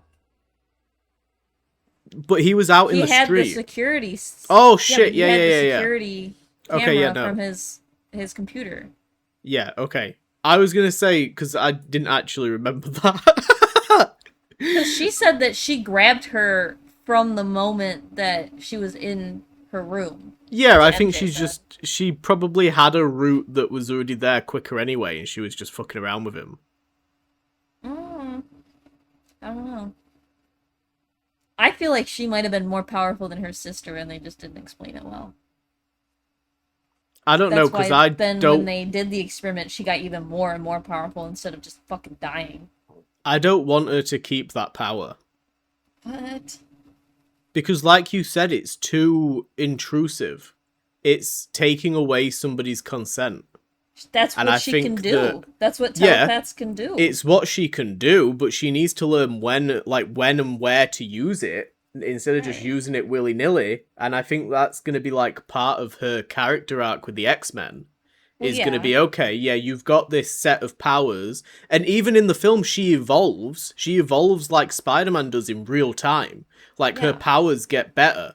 So if her other powers are getting better, she doesn't need to use that particular power per She se. didn't even have telekinesis at the beginning of the movie, and then she got No. that. Yeah, yeah, that's what I mean. And And then they she said that gets she that at was the using her same time as psychic the waves. stasis. Yeah. I think that she will not lose that power, and I think that there will be moral implications where she uses it in ways that are not ethical, and then people have to, like, check her on it. But also, Phoenix. That's That's, true. like, where we're leading. She is the most powerful psychic in the universe, and the Phoenix is gonna try to find her. I mean, I would hope so, that that's what they're going towards, but probably Well, far in the future. there has been some talk about how they could do that. And Hmm. do you think that they're going to go with the idea that maybe it's already in her and it's building up, or that it will hit her later on? I think, like, Because if it's building up, it explains a lot of this more. But obviously, that's maybe. not how it is in the comics. It's not that cosmic entity. Unless Right. it was, but it hit her earlier and it's just been festering inside of her. You could kind of maybe in a way it's not in her yet, but she still has a connection to it. Hmm. So that's maybe what's boosting her. But I don't know. I mean, I'd be fine if it was building up in her as opposed to like coming across her. But it doesn't have to necessarily be that it's not a cosmic entity. It could just be a cosmic entity that chose her like as a younger person because it knew how she would grow into being more powerful. How'd you feel about the guy that she fucking threw in front of the taxi? Do you think he's dead? Uh, maybe it was going pretty fast. It was going pretty fast. I don't think he's dead though. People keep talking about like that particular moment as being like not redeemable. But then she demonstrates at the end of the film that she can literally keep somebody alive if she wants. Yeah, but that's after she gets powered up. But also, how do we know Spider-Man literally throws Scorpion while he's brainwashed into a police cruiser and injures a police officer. So who's irredeemable? Well, Scorpion had his suit, and they showed that Scorpion was fine afterwards. Okay, well, Scorpion's not the one we're worried about. Hey! He hurt the police officer, remember? She was, like, injured. Oh, yeah. Which, I don't ACAB, but, you know. Anyway, I really like Michael Mando as Scorpion. Yeah, I know. And I really want to know where the line is between using him as a Spider-Man villain and using him as a Marvel character, because surely he would count the same as Norman Osborn, because he's being used in the comics as part of the Avengers team as Venom. And I think that would be a really good way of doing a Venom symbiote story without having to do yet again another black suit Spider-Man. Isn't Scorpion connected to other heroes too, though? Like, as a villain? Oh, fuck knows. Fuck knows. I only know him really from the Dark Avengers stuff. Can the MCU use Scorpion outside of Spider-Man? Let's find out. I'm sure that Google AI will tell me. Oh, I put CPU, so it's telling me about computers. Can the MCU? Yes, Marvel Studios can use Scorpion outside of solo Spider-Man films, provided the usage adheres to the complex character sharing and licensing agreement. Maybe they didn't call him Scorpion. And he's just Mac Gargan, which I suppose they could do if he's not got the Scorpion suit. Right. I don't know. I think I'm just dying for Michael Mando to get like a big fucking role. And I really wanted him to do a little bit more in this film, but I was happy with what we did get. I thought that they adapted Scorpion pretty well. I like the part where Spider-Man rips his tail off. Yeah. I'm like, oh, look at his little tail on his butt. I actually felt bad for him. He got his ass kicked and he doesn't even know what happened. Yeah. How did you like Jean Grey's costuming? Did you like her outfit? Yeah, it was okay. What about God, I think she gave, in my opinion, I think she gave the best acting performance towards the end. You know, when she's like pretty much staring right at the fucking camera while she's talking to Metzger. Yeah. And like her hair's a fucking mess. She's a fucking mess. She's just found out her sister's dead. Her powers have amplified. And she's got all those shards of glass like aimed at his head. Mm-hmm. And she's like giving the little monologue. I was like, this is brilliant. This is everything I wanted. Yeah. This is how powerful I wanted her to be. Yeah, and speaking to him through the hand. Yeah. Not even just that, but controlling the hand. That entire fight is crazy. She was also, like, she was doing so much at that point. Yeah. It's insane.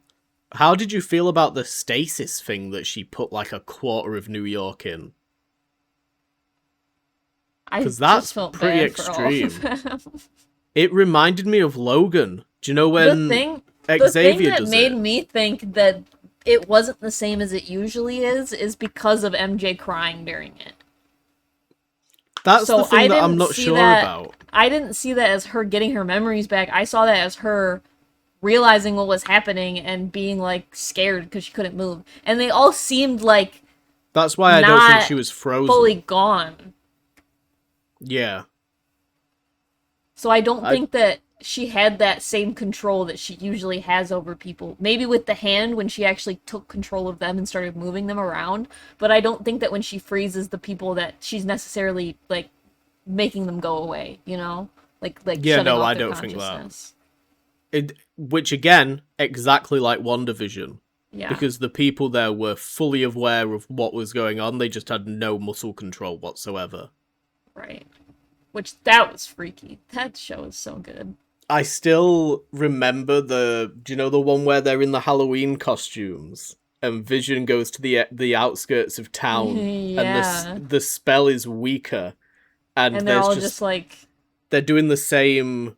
There's like the woman that's pegging the same piece of laundry up over and over and over yeah. again. And it's so dark and it's so fucking well done. And that's what this reminded me of. There was that one where the woman started begging for her children. Yeah, yeah, where And she slipped out of it a little bit. I think that wasn't that why they did the Halloween episode? I think Is so, because yeah. she was like, please let my children And she was just let like, them come out of "Oh yeah, bed. yeah." Fucking what's his face was like, "How come there's never any children?" And she's like, "There's Right. loads of children. Look, Yeah. they're everywhere." Oh, WandaVision's so good. Do you think that this is how our 616 X-Men are going to come together? They're gonna, we're gonna get Storm in Black Panther, Cyclops might show up in a film before we get to see X-Men, I'd be and cool with then, that. we get the big team up. Yeah. I think it's an interesting way to go. I really wasn't expecting, if she was Jean Grey, I really wasn't expecting her to just be the 616 Jean Grey. Yeah. I think that it makes more sense to do it this way. I know some people have a problem with it because they're like, why is she a side character in a Spider-Man movie? But when you do a movie like the X-Men and the whole time you're trying to introduce all these characters, they get no time. Yeah. You know, you're flashing through. So like it'll give you more time in the X-Men to maybe pick a different character to focus on or just be able to have all these characters come together in a way that's organic without having to do like origins for each character, you know? Yeah. It seemed like this was, yeah, kind of a movie where you get to see Jean Grey's origins. So now we don't need to know how she came to be a telepath. She just is one. And then in Black Panther, if we do get Storm, which I think would be awesome, it would be another cool way to like continue introducing these very like popular X-Men characters that you need to have for the movie.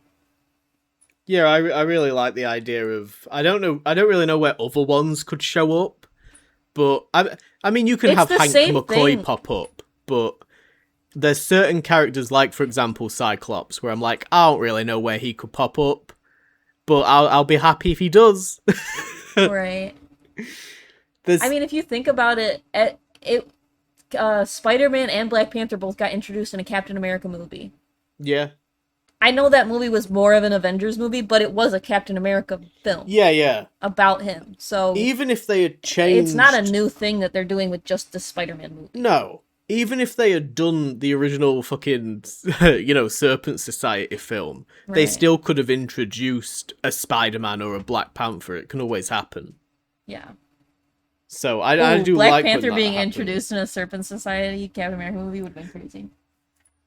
I'll add it to my pictures. I would love just Cap and Black Panther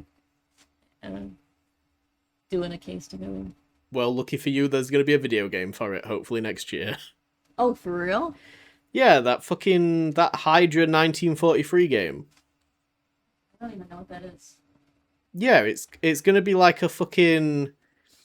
I'm pretty certain they said it was co-op, and it's like Captain America, Black Panther, and two super soldiers that are like part of the Howling Commandos, I guess, and it's like a World War II set game. Incredible. I might I'll have to send play that. you. I'll send you the gameplay. It keeps getting pushed back, but I'm If I pretty can, certain it's still coming out. can I play as Black Panther the whole time, I'm or pretty do I have to certain. play as Captain America? I mean, if it's co-op, I kind of Oh, just assumed I would be Captain yeah, America the entire time and you'd be Black Panther the entire yeah. I like time. this idea. I like this idea.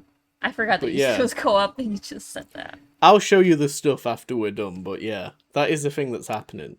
All right. Um, where do you see Punisher popping up next?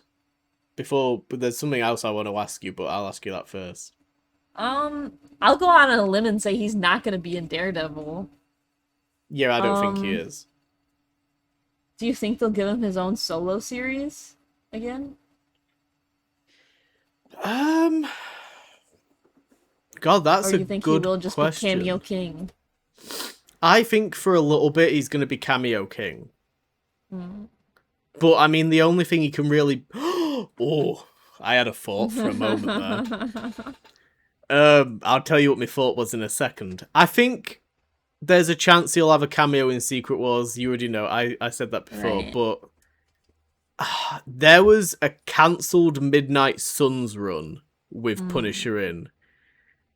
I could genuinely see him showing up in Ghost Rider if they wanted to Ooh, take the character that route. But I would that would be prefer cool. for him to be like, have him appear in the Heroes for Hire. Have him Right. appear just intermittently so that you don't forget that he's there. You still get your dose of Punisher until there's the right place for him to sort of pop up. Yeah. He's one of those Hopefully, characters that I'm like, we've had a lot of him, and I love him, but I'm not like gnawing at the ankles for more.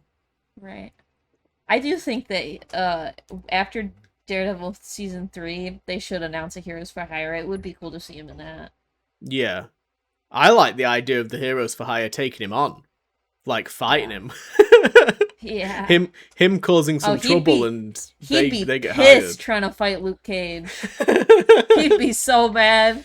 It'd be such a funny sequence though of him trying every single weapon and just none of them do anything. Yeah. But that's what I would like to see. I don't want to Or see Punisher has a bullet for Luke Cage. I'll kill myself. yeah, no, I don't think so. I hated that plot in, I think it was Luke Cage season 1. If they have to go like a certain route with a character, I want to see him with Wolverine in the hand. Oh. I think getting him in there, if they do like a Wolverine solo film or TV show, I want like Wolverine in the hand. I want Punisher thrown in there. I feel like they feed off of each other pretty well, and they've got similar vibes. There's a lot of masculinity going on there. But that's where I think I would put him personally. Yeah. I'm happy with that You know, decision. I read a comic book that had Wolverine as part of the Howling Commandos. I'm kind of sad we never got that opportunity. Hey. Hey. It's in my pitch. Reboot. It's in my fucking pitch. It's in my pitch Alright. and it's on my toy shelf. And all of my pitches based on my toy shelf. Okay, They're called props, okay? they are cool props. Your I lied. I've your got two questions for you. storyboarding. What's up? So the ending for Jean Grey shows her taking a bus into some very green land near New York. Mm-hmm. Almost like it's upstate New York, where a certain mansion Almost. could be. Seems like. So the rumor is that we're gonna see Jean Grey in Secret Wars. That is apparently the rumor, is that Sadie Sink has signed on to do Secret Wars. and I think it said like another solo film or like another dedicated film after that, and maybe possibly a TV show. I feel like I've seen that pop up, that was like in her contract. So do you think that the next time we see her is going to be Secret Wars, or do you think it makes sense to wait longer? I think it would be Secret Wars. I don't understand. Like, I want to think- see her, but I don't understand what she could do there. Well, I think that she's gonna bridge the old MCU and the new MCU. Okay. Specifically. Like her. I do think there will be other actors they keep too, but I think that as like an X-Men character established already, she's gonna be like the one to carry it through for Secret Wars. I don't know like what she'll have like plot wise to like make that happen, or what they'll change to like put her into this story, but I do think that that's the best like option for her character. Oh, I just had a thought. If this was a little bit further along, she could have been the Phoenix Son of Doom's Battleworld. Or she could have been the core of Battleworld with the Phoenix Force. But because we've not had her meet Professor X, I'm like, I don't really want to do the Phoenix storyline without her being an X-Man and stuff. But if it's a alternate... she could get it from there. If it's an alternate universe where Doom has created this, world, it's not necessarily like it's mainline Phoenix. It's going to be its own thing. So maybe that's where they introduce Phoenix to her, and then now this cosmic entity Phoenix knows about Jean Grey. I think that could be cool. I would like there to be some kind of pull away from that, I guess. Yeah. Her to be there for a reason that affects, like, further down the line. Okay, the other thing that I was gonna specifically ask, or just bring up, I guess, as, like, a point in the film, the sniper shot. They recreated... I got really fucking overstimulated, okay?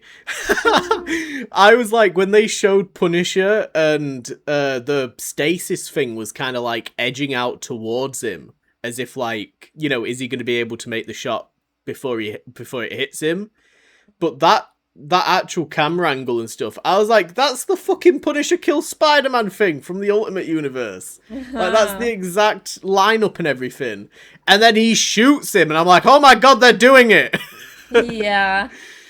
And then right afterwards, they do the Civil War shot of him carrying Peter in his arms. And I was like, oh, this is perfect. We're getting like a double whammy. It was incredible how they put that together. I love when they use his spider sense too. Oh yeah, that was they like gave him that. like a Matt Murdock like sound effect, and like a fucking, like the camera kind of zoomed in slightly. He got like it was the chime, and then you remember from No Way Home when it zoomed in on him, and when the Green Goblin was around. You remember that? Oh yeah, in the apartment. Yeah. Yeah, it was kind of like reminiscent of that. So I don't know. I love when they do shit like that.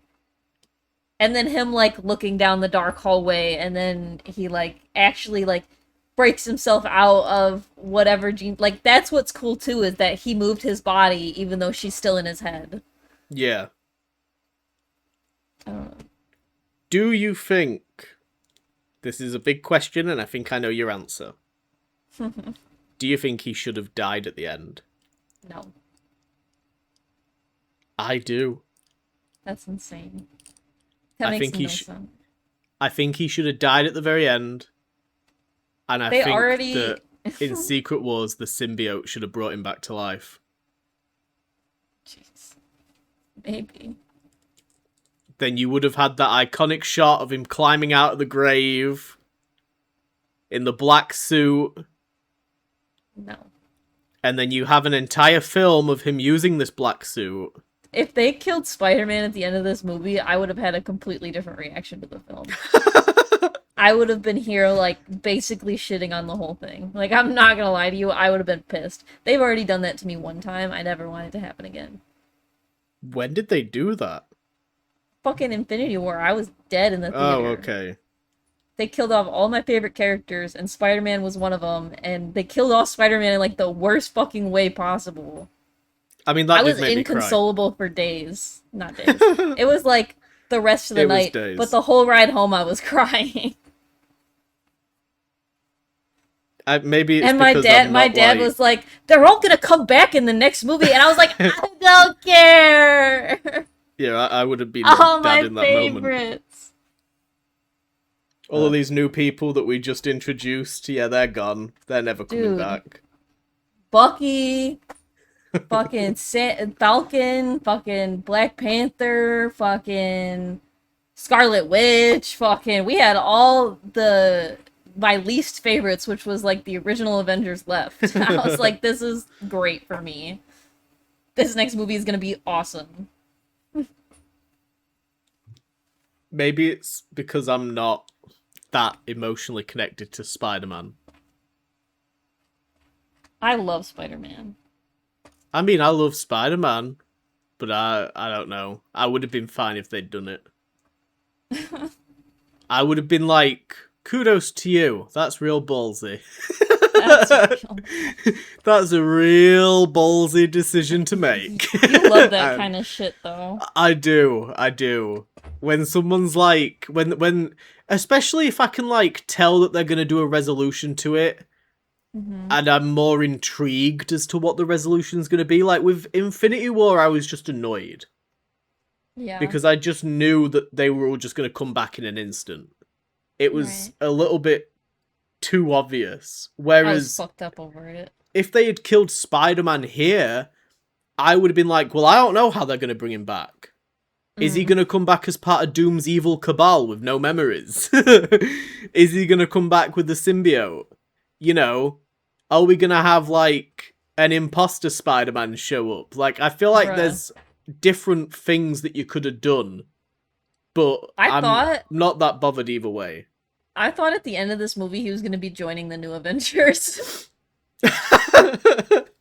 The way they set that up and he was like, I'm not going to be doing it alone anymore. I was like, oh, so he's joining a team.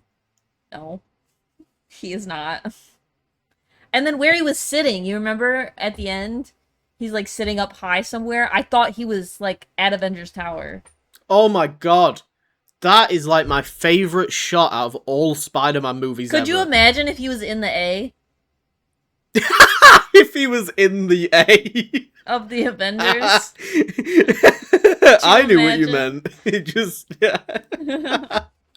imagine if he was in the A. That would have been cool. Crazy. That does kind of make me wish that they had done that and done like a zoom out shot of him. But like, and then I thought we were gonna get Spider-Man will be in Doomsday, but no, they didn't. So that's what makes me think he's not gonna be there at all. Yeah, no, I don't think he's gonna be there. Sad. Missed There's opportunity, people saying that like opinion. people saying that like there's CGI'd characters that are not in the thing, and I'm like, I don't know if they're these characters that you think they are. I don't think so. Even I'm not saying that Daredevil's gonna be in Doomsday. People are. And like, I'm not fucking that stupid. Yeah. It would make sense for him to be in. I love the memes. I felt so bad for you when Daredevil wasn't in this movie. I felt so bad for me. Did I send you the TikTok where it was like my boyfriend just made me watch Daredevil, yeah. Echo, all these things and then he's not even in the movie. I've been trying to do that with people as well. I've been like, yeah, you should probably watch this because he's probably going to be in it. And he wasn't there. I do think that... That's terrible. I don't know, it's one of those things where, like, am I allowed to be pissed off that the fantasy thing that happened didn't happen? Because it does thing piss you made me up off. in your head. Yeah, but, like, it made sense. It did. There were so many ways to tie him into this story, and he made the cameo in the last fucking film that they could have then followed up on, and it would have made even more sense. Like, oh, that's that fucking lawyer from before. Yeah. I I thought for sure that when he was having issues with his senses, I was like, oh shit, he might have to go visit Daredevil. I didn't think of that at all. Like, if I he just brought it up to Frank and Frank was like, I got someone you no. need to meet. Like, you're kidding me? He didn't think that at all? I was Ugh. fucking no.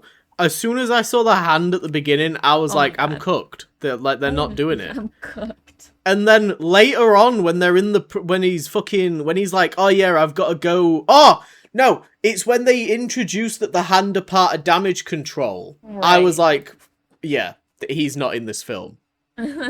I was like, whatever, like, he's gonna go rescue Jean Grey later, and that's why the hand are in the prison. I was like, I knew, I'd figured Yeah. out the end of the film at that point, and I was Yeah. like, Daredevil's not gonna be in it. I've fucking made a mistake. But there's always the next film. Yeah. There's always the next one. You were like, he's in a prison. He's gonna break Please. Daredevil out of prison. Oh. And you know what made that even worse was you fucking telling me that Daredevil Born Again took place right fucking now. Because it doesn't. No, It takes place before Thunderbolts, but you kept saying it took place after Thunderbolts, It doesn't which make made sense me to me. think that he was still in prison. I still don't understand how that's possible. Why? I don't know. I don't get this timeline. It just simply, like, I don't understand why things can't come out chronologically. Because I they don't get can't it. be made that fast. Pisses me off.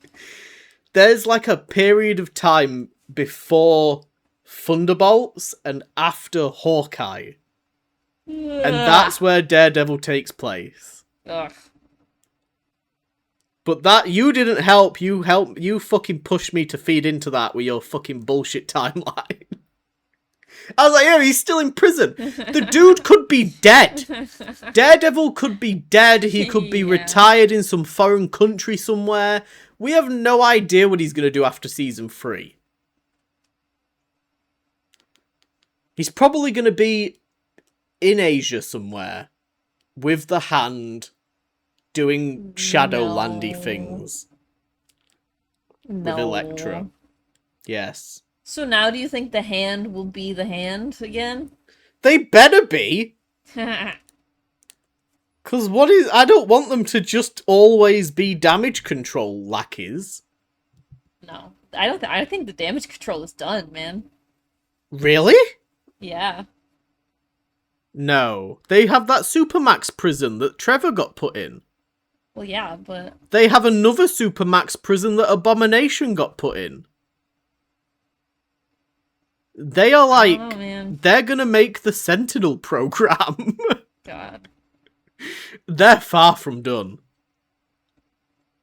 Iron Man fucked everything up in this universe. The new fucking Spider-Man trilogy is gonna be done coming, far from done, and no Far way from done. Done. Far from done. They are far from done. Never done. Far from done. No way. For me, damage control, because of the build-up that they've had so much build-up that people don't even realise because they're not watching the Disney stuff. That, like, they're the new big bad for the ground level stuff, for the street level shit. And I do think that they're going to be the main core. You can wrap in Mr. Sinister with them. Easily. With fucking, No. experimentations and stuff. Mr. Easily. Sinister doesn't work for the government. He doesn't need to initially. Oh my god. Or he can initially. Oh. It's Trask that works for the government. And we'll get him too. We're gonna get fucking. Actually, We're gonna get Stryker. yeah. Because they're not gonna do the Reverend Stryker. They're not gonna go that far. But I'm sure that we'll get Stryker, Trask, and fucking Essex in here. Yeah. 100%. And I think I'm that they're all gonna excited. be. Isn't Metzger an X-Men villain? Should we talk about X-Men casting or no? Yeah, why not? Casting rumors? We're here anyway, so let's do it. Which one do you want to do first? Um, the Emma Frost casting, How did I know you wanted to talk about that one? cause she's awesome. Because it's the best one out of all of them. Yeah, I don't know a lot of the other actors, to be honest. You Like know the who they one are by, they like, face, don't you? no, the one Really? for Rogue I don't know, and then I don't We know, watched Civil War with her in. huh? She's the Oh, girl from right. Civil War. Yeah, but I do not recognize her.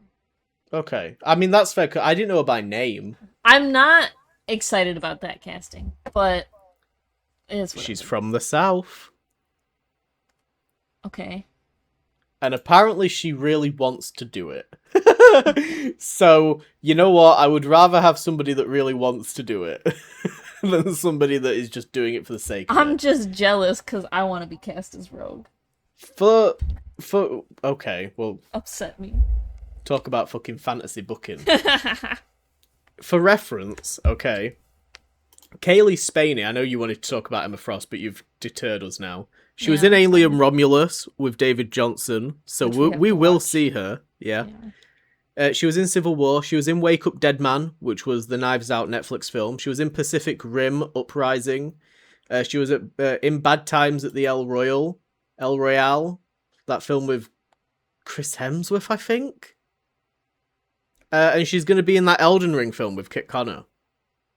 So Hmm. she's got some shit lined up. She's becoming like a movie star. Nice. We've got some shit to watch her in. All right. Mostly just Alien Romulus. How do you where do you stand on the Emma Frost one then? Um, Emma Stone.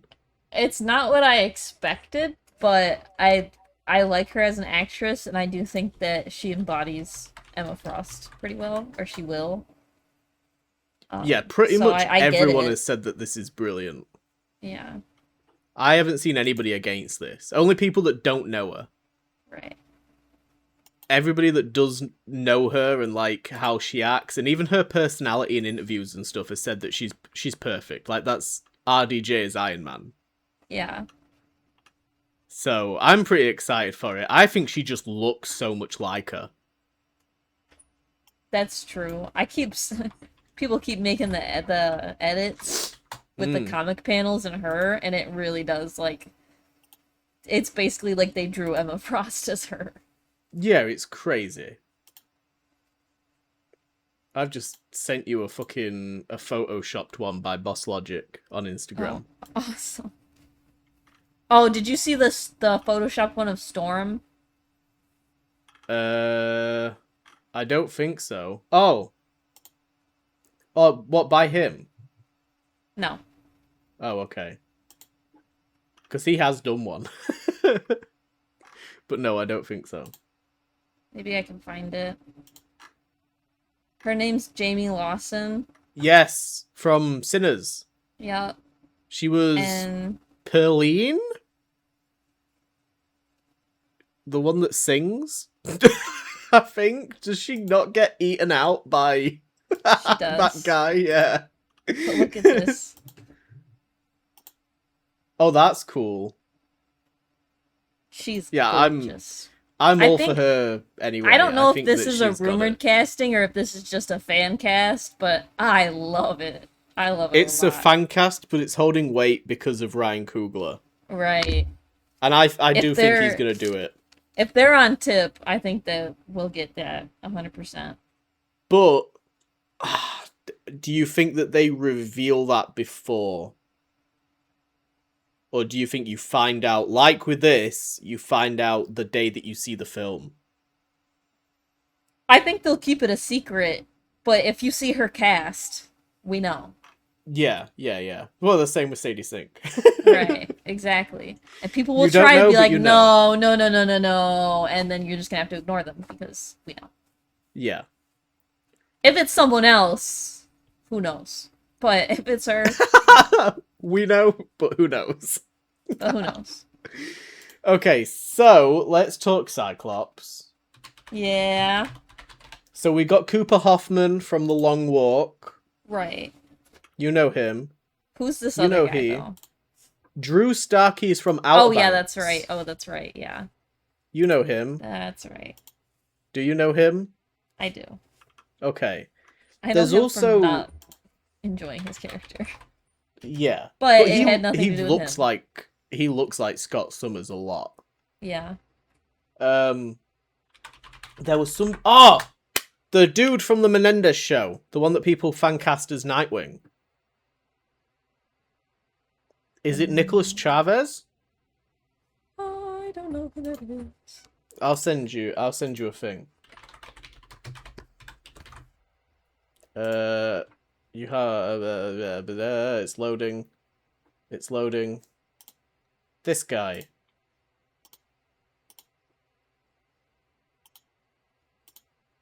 He gets fan cast as a lot of superhero people. I've never seen this man before in my life.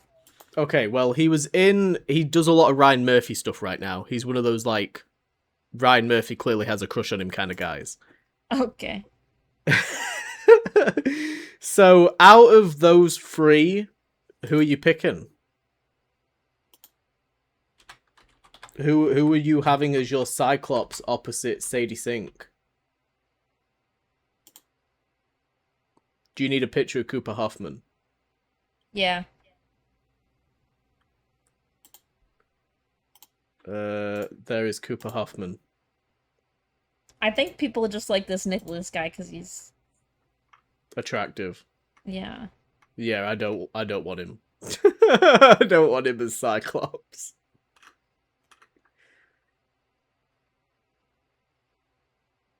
I don't know. I feel like Cooper Hoffman could do it. Really? He could.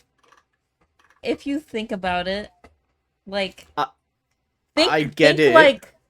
Think like Paul Rudd and Chris Pratt. I mean, I know we don't like them, but think the two characters you dislike the most. Think about and then think about your favorite X-Man. yeah, that's a great idea, Ryan. Just think about Marvel as a whole. I think that it'd be fine. But I don't They'd really look have like any siblings. What? They would look like siblings. Siblings are dating. No, they wouldn't. They don't look like siblings. They're Is both aggressive gingers. They made Sadie like not an aggressive ginger though. She's not like orange. She is in some scenes. Well, yeah. In some light, you look orange, but sometimes It's only... you don't. Like, what? It's just how hair works. Okay, well, fucking Cyclops either way isn't ginger. He could dye his hair! I don't want him to. Okay, you don't need it to have it. I don't have a stake in this game, to be honest, so I don't really give a fuck. I want you to pick one. Are you day. picking Cooper Hoffman out of the three? Yeah, I'm doing that just to make you mad. It doesn't make me mad, because I know that that's why you're doing it. Okay. But I do think Drew Starkey's the pick. And then... And is it just because you have a crush on him? No, I don't think he's that attractive. I like him in Okay. Outer Banks Season 1, but I don't really think he's styled very well anymore. But I think if you whack the visor on him and give him the haircut, I think that's Cyclops. Yeah. And he's tall, and he's slim. I don't know. He would look weird with a visor on his face. Everyone looks weird with a visor on their face. Cyclops looks cool with a visor on his face. Not in the first X-Men film. Whatever. Anyway, we have some more. You know Charles Melton? No. Why don't you know any of these people? You can't just say names, bro. I'm terrible. I really need to get better at it, though. I'm fucking getting there. I'm going to send you a thing. I apologize to everybody who I offend when I do these things, okay? I apologize. I'm trying to get better. It's not my fault. There's too many people in the world. I can't even find a good fucking picture, because they're all like ads on his page. There. That's an awful picture. But everything else is like Oh. a sponsored image. Yeah, I know this guy. Yes, the Riverdale guy. The Riverdale guy. Yeah, and he was in Warfare, and he's in Beef. Oh, there's a much better image if I just scrolled a bit. Fucking hell. Guess who's he? Guess who he's playing? Ooh. He's Beast. Yeah. Do you like him as Beast? They're gonna make Beast hot.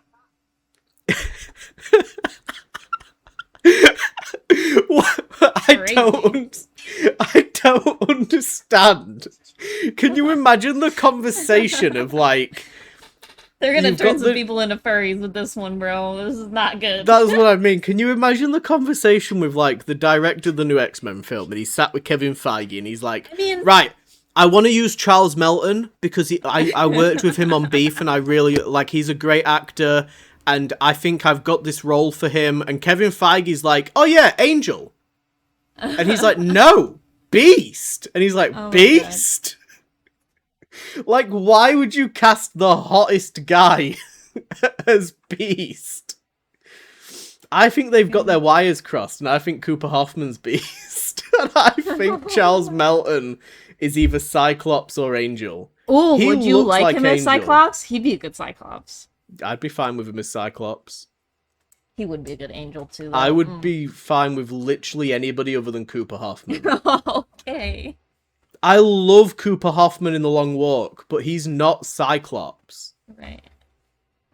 And I think he would be a good Beast. I think he gives Hank McCoy vibes.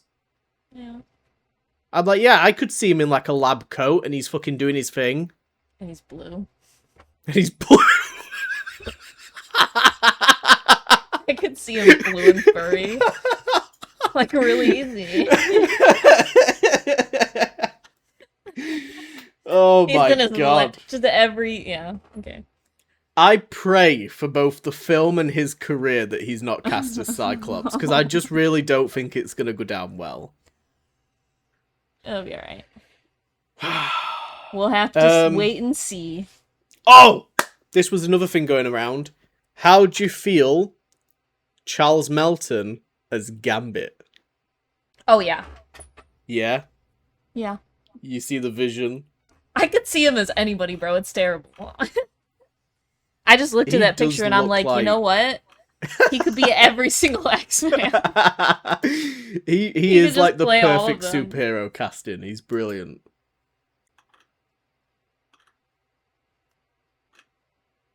There we go. I don't think there's any other rumored castings right now. Oh, no, I lied. Okay, we've got a Professor X one. Oh, weren't there Magneto ones too? So there was Sam Driver. And there are people saying now that Jensen Ackles is going to be Magneto. Fuck off. No, I don't believe that at all. No, fuck off. We're not manifesting that shit. Could you imagine? No. And then they're going to get Jared Padalecki to play Charles Xavier. Oh my god, that would be so funny. So anyway, this is going to be the last podcast that they would do that too, bro. They're terrible. No, they wouldn't. No, they wouldn't. We're not reheating. You didn't watch The Boys. Fucking no, you didn't watch The Boys. We're not doubly reheating the Supernatural and fucking Boys nachos. We're not doing that. To be fair, though, it wouldn't be with the same director. The Boys is with the same director as Supernatural, so that's I think why they did it. I just don't like. It's with that one guy that puts himself in his TV shows. James Gunn. Actually, maybe not. Maybe he puts himself as a character. It's Bob Singer. But yeah, also James Gunn. Bob Singer? Is he related to Bryan Singer? Robert. Bob Singer. Oh, God. Producer. Wait a second. Yeah, he makes himself a character and then has a certain actor play him in his TV shows. Oh, I've spelled his name wrong. 1 minute. Is he related to Bryan Singer? Oh, thank fuck. Oh my god. You made me panic so bad. Oh, I don't know why, because he's not even directing X-Men. Oh, my brain went on a tangent of, like, what if... That's why I said Oh, they're not gonna do it, is because he's not directing it. yeah, no, my brain went on a tangent, and I was like, oh, he could be related to Bryan Singer, who also made X-Men films. Oh, Jesus. But then I realized that it's... that guy didn't even make it? No. Incredible. It's Jake Schreier, isn't it, that's doing X-Men? I'm Yeah. pretty certain it's him. Yeah. The beef guy. Anyway, Patrick Wilson is the big Professor X fan cast. Oh, right. Do you know Patrick Wilson? I think so. He's That guy was in guy. The Conjuring. No. Yeah, he was Night Owl in Watchmen. He was Orm in Aquaman. He's come up a lot for us. Yeah, I remember. I kind of fuck with him as Professor X. I'm alright with it. Could be interesting. He's a good actor. He's everywhere, but he's a good actor. And then, I don't know, I'm really sold on Lee Pace being Magneto. I don't think there's ever going to be a better fan cast than that. I think that's better than Mads Mikkelsen. I think that's just like peak. Peak. I don't think that there are any more that have been rumoured apart from the Storm one that we mentioned earlier as well.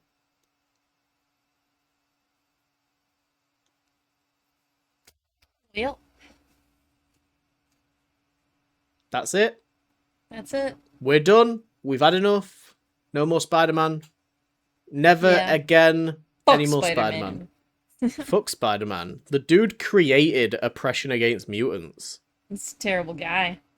What an awful fucking guy. You know, fucking MJ's right. She shouldn't fucking love him. He should just fucking disappear into space and we should never see him ever again. Yeah. They should never make another... Right into an incursion. Fucking hell. Shall we briefly mention the box office? Oh, I don't even think we need to. I don't even think we need to. You already know. Do you want to, well, not only becoming the fastest selling film of all time, but do you want to take a guess at where it's currently at worldwide after a week of being out? I think it's already hit a lot of money. I don't know. I really don't want to guess. I hate guessing numbers. Oh, come on. You learnt your lesson last time. Why do you make me do this? Yes, come but my on. lesson last time was that it's worth nothing movie, and this is like a worth everything movie. So you can guess high and it's not ridiculous. Do you think it's at $1 billion? Yeah. It's at 1.1 bill in a week. That's insane. It's wild. That's an insane amount of money. How much did No Way Home make? In a week. No Way Home made 1.9. So this has got another 800 to go to top the last one. Spider-Man Which, is like I think the it'll do it. superhero character. He really is. He really is. And what we can determine from all of this is that Sony are never selling him. No. Marvel's never No, getting the him. fuck they're not. And what we can also determine is that this relationship between Marvel and Sony have never been stronger. Yeah. Because they're all mutually making bank. Thank God for Tom Holland. That's all I gotta say. Thank God. Did you see about how he wants to pass the mantle? Yeah. Do you think it will be Miles, or do you think there will be like a Peter recast? There will be a Miles Morales. If I have anything to say about it. Which you don't. There we go, we're done. I will make my voice heard.